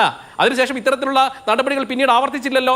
പിന്നെ രണ്ടാമത്തെ ഒരു കാര്യം, മോഡി ട്രംപ് ഫ്രണ്ട്ഷിപ്പിനപ്പുറത്തേക്ക് ആശങ്കാകുലനാണ് ട്രംപ്. എന്തുകൊണ്ടാണ്? ഇന്ത്യയുടെ വളർച്ചയാണ് സാർ അവരെ ആശങ്ക ഉണ്ടാക്കുന്നത്. ഇന്ത്യയുടെ സാമ്പത്തിക സ്ഥിതിയെക്കുറിച്ചാണ് അദ്ദേഹം ബോധവാന്മാരായിട്ട് പറയുന്നത്. അത് ആശങ്ക ഉണ്ടാവില്ല ട്രംപിന്. ഈ രാജ്യം വളരുന്നു, ഇന്ത്യ വളരുന്നു, അമേരിക്കക്കാർക്ക് വലിയൊരു സാമ്പത്തിക ശക്തിയായിട്ട് നമ്മുടെ രാജ്യം മാറുമ്പോൾ ഏത് ഫ്രണ്ട്ഷിപ്പിന് അപ്പുറത്തേക്ക് ആദി ഉണ്ടാവും ട്രംപിന് സാർ. അതുകൊണ്ടാണ് ആദി പ്രകടിപ്പിക്കുന്നത്. ഇന്ത്യ മഹാരാജ്യത്തിന് എന്തിനാണ് നിങ്ങൾ ഇത്തരത്തിലുള്ള പണം കൊടുക്കുന്നത്? അവർ സാമ്പത്തികമായി ഉയർന്നു വരുന്നു എന്നുള്ള ഒരു പ്രത്യക്ഷമായ സൂചനയാണ് സാർ കൊടുക്കുന്നത്. അത് ഈ രാജ്യത്തിന് കിട്ടുന്ന അംഗീകാരമായിട്ട് നിങ്ങൾ കാണുക, അല്ലാതെ അതൊരു കളിയാക്കലായിട്ട് നിങ്ങൾ അതിനെ ചിത്രീകരിക്കേണ്ട കാര്യമില്ല. പിന്നെ വസീഫിന്റെ പാർട്ടിക്ക് എന്തിനാണ് ഇന്ത്യൻ വിദേശകാര്യത്തെക്കുറിച്ച് പറയുന്നത്? എന്ത് അർഹതയാണുള്ളത്? ഇന്ത്യ സ്വാതന്ത്ര്യം രൂപീകരിച്ചതിന് ശേഷം ഇന്ത്യ ചൈന യുദ്ധം ഉണ്ടായ സമയത്ത് ചൈനയ്ക്കൊപ്പം നിന്നുകൊണ്ട് പടയടിയ ആളുകളാണ് ഇവിടുത്തെ ആളുകൾ. അന്ന് ചൈനീസ് ചാരനായിട്ട് VS അച്യുതാനന്ദൻ അടക്കം ജയിലടച്ചിട്ടുണ്ട്. അതുകൊണ്ട് വിദേശ നയമൊന്നും വസീഫിന്റെ പാർട്ടി ഞങ്ങളെ പഠിപ്പിക്കാൻ വരണ്ട. നിങ്ങൾ ആദ്യം രാജ്യസ്നേഹവും വിദേശ നയമൊന്നും ഞങ്ങളെ പഠിപ്പിക്കല്ലേ. നിങ്ങൾ അത് ഇപ്പൊ കഴിഞ്ഞ ദിവസമാണ് പ്രകാശ് കാരാട്ടിന്റെ ഉപദേശം, നമ്മൾ ചൈനയോടൊപ്പം കൂടാൻ. ഇതാണ് സാറേ നിങ്ങളുടെ വസീഫെ, നിങ്ങളുടെ പാർട്ടിയുടെ പോളിസി. ഞങ്ങൾ ചൈനയ്ക്ക് കീഴടങ്ങിക്കൊണ്ട് ഈ രാജ്യത്ത് ജീവിക്കണമെന്നാണോ? ശരി, ഓക്കെ. എന്തായാലും ചൈനീസ് ചാരനെന്ന് ആരോപിച്ച് ജയിലിലിട്ടപ്പോൾ ഇന്ത്യൻ പട്ടാളക്കാർക്ക് രക്തം ദാനം നൽകിയ ആൾ കൂടിയായിരുന്നു VS അച്യുതാനന്ദൻ എന്നുള്ളത് അദ്ദേഹത്തെ പരാമർശിച്ച് സംസാരിക്കുമ്പോൾ അന്ന് പാർട്ടി നടപടിയെടുത്തു സാർ. പാർട്ടി നടപടിയെടുത്തു സാർ. പറഞ്ഞതാണ്. അത് പറയണമല്ലോ സാർ. പാർട്ടി നടപടിയില്ല സാർ. ചൈനീസ് ചാരനാണ് എന്നൊക്കെ പറഞ്ഞതാണ് അദ്ദേഹം. ഇന്ത്യൻ പട്ടാളക്കാർക്ക് ജയിലിൽ കിടക്കുമ്പോൾ രക്തദാനം ചെയ്തിട്ടുള്ള ആൾ കൂടിയാണ് എന്ന് ഓർമ്മിപ്പിച്ചതാണ്. അതിന് നടപടി ഞാൻ കമ്മ്യൂണിസ്റ്റ് പാർട്ടി പറഞ്ഞത്. ബ്രിട്ടീഷുകാരുടെ ഷൂ നക്കി കൊടുത്ത് മാപ്പ് എഴുതി കൊടുത്ത ഈ BJP-യുടെയും RSS-ന്റെയും സംസാരത്തിന് ആര് വില കൽപ്പിക്കാനാണ്? നിങ്ങൾക്ക് എന്ത് സ്വാതന്ത്ര്യ സമരത്തെ ഒറ്റിക്കൊടുത്ത് ഈ രാജ്യത്ത് മഹാത്മാവിന്റെ നെഞ്ചത്ത് വെടിയുതിർത്ത രാഷ്ട്രീയത്തിന്റെ പിന്മുറക്കാരാണോ ഞങ്ങളെ പഠിപ്പിക്കാൻ വരുന്നത്? നിങ്ങളുടെ നേതാവിന് ത്രാണിയില്ലാത്തതിന് ഞങ്ങളോട് പറഞ്ഞിട്ട് കാര്യമില്ല. ഈ രാജ്യത്തെ ജനങ്ങളെ കൈവിലങ്ങിടുമ്പോ അരുതെന്ന് പറയാൻ ത്രാണി വേണം. ആ ത്രാണിയില്ലാത്ത നരേന്ദ്രമോദിയുടെ ഡിപ്ലോമസി അങ്ങ് മറ്റെവിടെയെങ്കിലും കൊണ്ടുവച്ചാൽ മതി. ഞങ്ങളെ കൊണ്ട് പറയിപ്പിക്കണ്ട കേട്ടോ. ഞങ്ങളെ കൊണ്ട് പറയിക്കണ്ട. പറയാൻ ആർക്കും എന്തും പറയാം. യാഥാർത്ഥ്യങ്ങളെ കുറിച്ച് പറയണം. മാപ്പ് എഴുതി കൊടുത്തത് സവർക്കറുടെ മാപ്പ് നിങ്ങൾ കണ്ടിട്ടില്ലേ? ഷൂ നക്കി കൊടുക്കുന്ന നിങ്ങളുടെ രാഷ്ട്രീയം ഞങ്ങളെ പഠിപ്പിക്കാൻ വരണ്ട. രാജ്യത്തെ ജനങ്ങളെ കൺമുമ്പിലാണ് കൈവിലങ്ങിട്ട് കൊണ്ടുവന്നത്. എന്നിട്ട് നാണമില്ലാതെ ശരി ആയിക്കോട്ടെ. രണ്ടുപേർക്കും ഇത്തരം വിഷയങ്ങളൊക്കെ ചർച്ച ചെയ്യാൻ വേറെ വേദി തരാം. ശ്രീ മോഹൻ വർഗീസ്, ശശി തരൂരിൽ നിന്ന് വിദേശ നയത്തിലേക്ക് ചർച്ച മാറിയതുകൊണ്ട് ചോദിക്കുകയാണ്. വരുന്ന മാസങ്ങൾ വളരെ നിർണായകമായിരിക്കും. ഈ കാള പിഞ്ഞാണക്കടയിൽ കയറിയത് മാതിരിയാണ് ട്രംപിന്റെ ഫോറിൻ പോളിസി. അതിന് ശത്രു രാജ്യമെന്നോ മിത്ര രാജ്യമെന്നോ ഒന്നും വ്യത്യാസമൊന്നുമില്ല. അദ്ദേഹം താരിഫുകളൊക്കെ ചുമത്തുന്ന കാര്യത്തിൽ വളരെ ശാഠ്യത്തോടുകൂടിയുള്ള നിലപാട് സ്വീകരിക്കുകയാണ്. അപ്പോൾ നരേന്ദ്രമോദിക്ക് അദ്ദേഹവുമായിട്ടുള്ള മികച്ച വ്യക്തിബന്ധം ഇക്കാര്യത്തിൽ ഇന്ത്യക്ക് എന്തെങ്കിലും ഇളവ് നൽകുന്നതായിരിക്കും എന്നൊക്കെ താങ്കൾ വിചാരിക്കുന്നുണ്ടോ? ബിസിനസിൻ്റെ കാര്യത്തിൽ ശ്രീ അഭിലാഷ്, വ്യക്തിബന്ധത്തിന് യാതൊരു പ്രാധാന്യവുമില്ല. കഴിഞ്ഞ ദിവസം പോഡ്കാസ്റ്റിൽ തന്നെ ഈ നരേന്ദ്രമോദിയുമായി ഒരു അമേരിക്കൻ കമ്പ്യൂട്ടർ സയൻറ്റിസ്റ്റ് നടത്തിയ പോഡ്കാസ്റ്റ് സംഭാഷണത്തിൽ അദ്ദേഹം മനസ്സ് തുറന്നല്ലോ. എന്നെ സംബന്ധിച്ചിടത്തോളം മെയ്ക്ക് ഇന്ത്യ ഗ്രേറ്റ് അഗെയിൻ, ട്രംപിനെ സംബന്ധിച്ചിടത്തോളം അമേരിക്കൻ താല്പര്യത്തിന് വേണ്ടി മെയ്ക്ക് അമേരിക്ക ഗ്രേറ്റ് അഗെയിൻ. അങ്ങനെ രണ്ട് രാജ്യങ്ങളെയും ഗ്രേറ്റ് ആക്കാൻ വേണ്ടി ശ്രമിക്കുന്ന നേതാക്കന്മാർ അവരങ്ങനെയാണ് പൊതുവെ ഒരു പൊസിഷൻ എടുക്കുന്നത്. അവരെ സംബന്ധിച്ചിടത്തോളം വ്യക്തിപരമായ ബന്ധമല്ല, മറിച്ച് രാജ്യത്തിൻ്റെ പൊതു താല്പര്യം തന്നെയാണ് പ്രധാനം. ആ താല്പര്യം സംരക്ഷിക്കാൻ ചിലപ്പോൾ സ്വല്പം താണു നിൽക്കേണ്ടി വന്നേക്കാം. ചിലപ്പോൾ സ്വല്പം മതിലുപിടുത്തം ചെയ്യേണ്ടി വന്നേക്കാം, ചിലപ്പോൾ വിട്ടുവീഴ്ചകൾ ചെയ്യേണ്ടി വന്നേക്കാം. അത് രാജ്യത്തിൻ്റെ ജനങ്ങളുടെ ആകമാന താല്പര്യ സംരക്ഷണത്തിന് വേണ്ടി ചെയ്യുന്നതാണ്. അത് തന്നെയാണ് ഇപ്പോൾ നരേന്ദ്രമോദി ചെയ്തിരിക്കുന്നത്. ട്രംപ് ചെയ്യുന്ന ബലം പിടിക്കലും ഏതാണ്ട് അത് തന്നെയാണ്. ട്രംപിൻ്റെ ഭീഷണികൾ, ട്രംപിൻ്റെ വ്യാപാര യുദ്ധ പ്രഖ്യാപനങ്ങൾ എല്ലാം തന്നെ കാട്ടുന്നത് ഇതാണ്. അതുകൊണ്ട് ആഗോളതലത്തിൽ കുറച്ചുകൂടി റെസ്പെക്റ്റബിലിറ്റി ഉണ്ടാക്കിയെടുക്കാനുള്ള ഇന്ത്യയുടെ പൊതുശ്രമങ്ങളുടെ ഭാഗമാണ് നമ്മൾ സമാധാനത്തിൻ്റെ ദൂതനാണ്, ലോകത്തെല്ലായിടത്തും സമാധാനം ഉണ്ടാകണം അങ്ങനെ പറയുന്ന ഇന്ത്യയുടെ ഒരു വിദേശകാര്യ എസ്റ്റാബ്ലിഷ്മെൻറ്റിനെ വെർബലി ആർട്ടിക്കുലേറ്റ് ചെയ്യുന്ന പ്രധാനമന്ത്രി, അതിനെ എൻഡോഴ്സ് ചെയ്യുന്നയാൾ വിശ്വപൗരൻ എന്ന് അറിയപ്പെടുന്ന, അല്ലെങ്കിൽ അങ്ങനെ പലരും വിളിക്കുന്ന ശശി തരൂർ, അദ്ദേഹം കോൺഗ്രസ്സുകാരനായി പോയി. ഈ ഒരു വിധി വൈപരീത്യം അതുകൊണ്ടാണ് ചർച്ചയിൽ നമ്മൾ ഈ വിഷയം ഉൾപ്പെടുത്തിയതിൻ്റെ പ്രധാന കാരണം അതാണെന്നാണ് ഞാൻ ചിന്തിക്കുന്നത്. അതുകൊണ്ട് ഇതിൽ അസ്വാഭാവികമായി ഒന്നും തന്നെയില്ല. പ്യൂർലി അക്കാഡമിക്കായി തരൂർ നടത്തിയ ഒരു പ്രസംഗമായിട്ട് മാത്രമേ ഞാൻ അതിനെ രാഷ്ട്രീയ വിവക്ഷകൾ കാണേണ്ടതില്ല എന്നുള്ളതാണ്. വളരെ നന്ദി 4 പേർക്കും. സൂപ്പർ പ്രൈം ടൈം അവസാനിക്കുന്നു. നമസ്കാരം.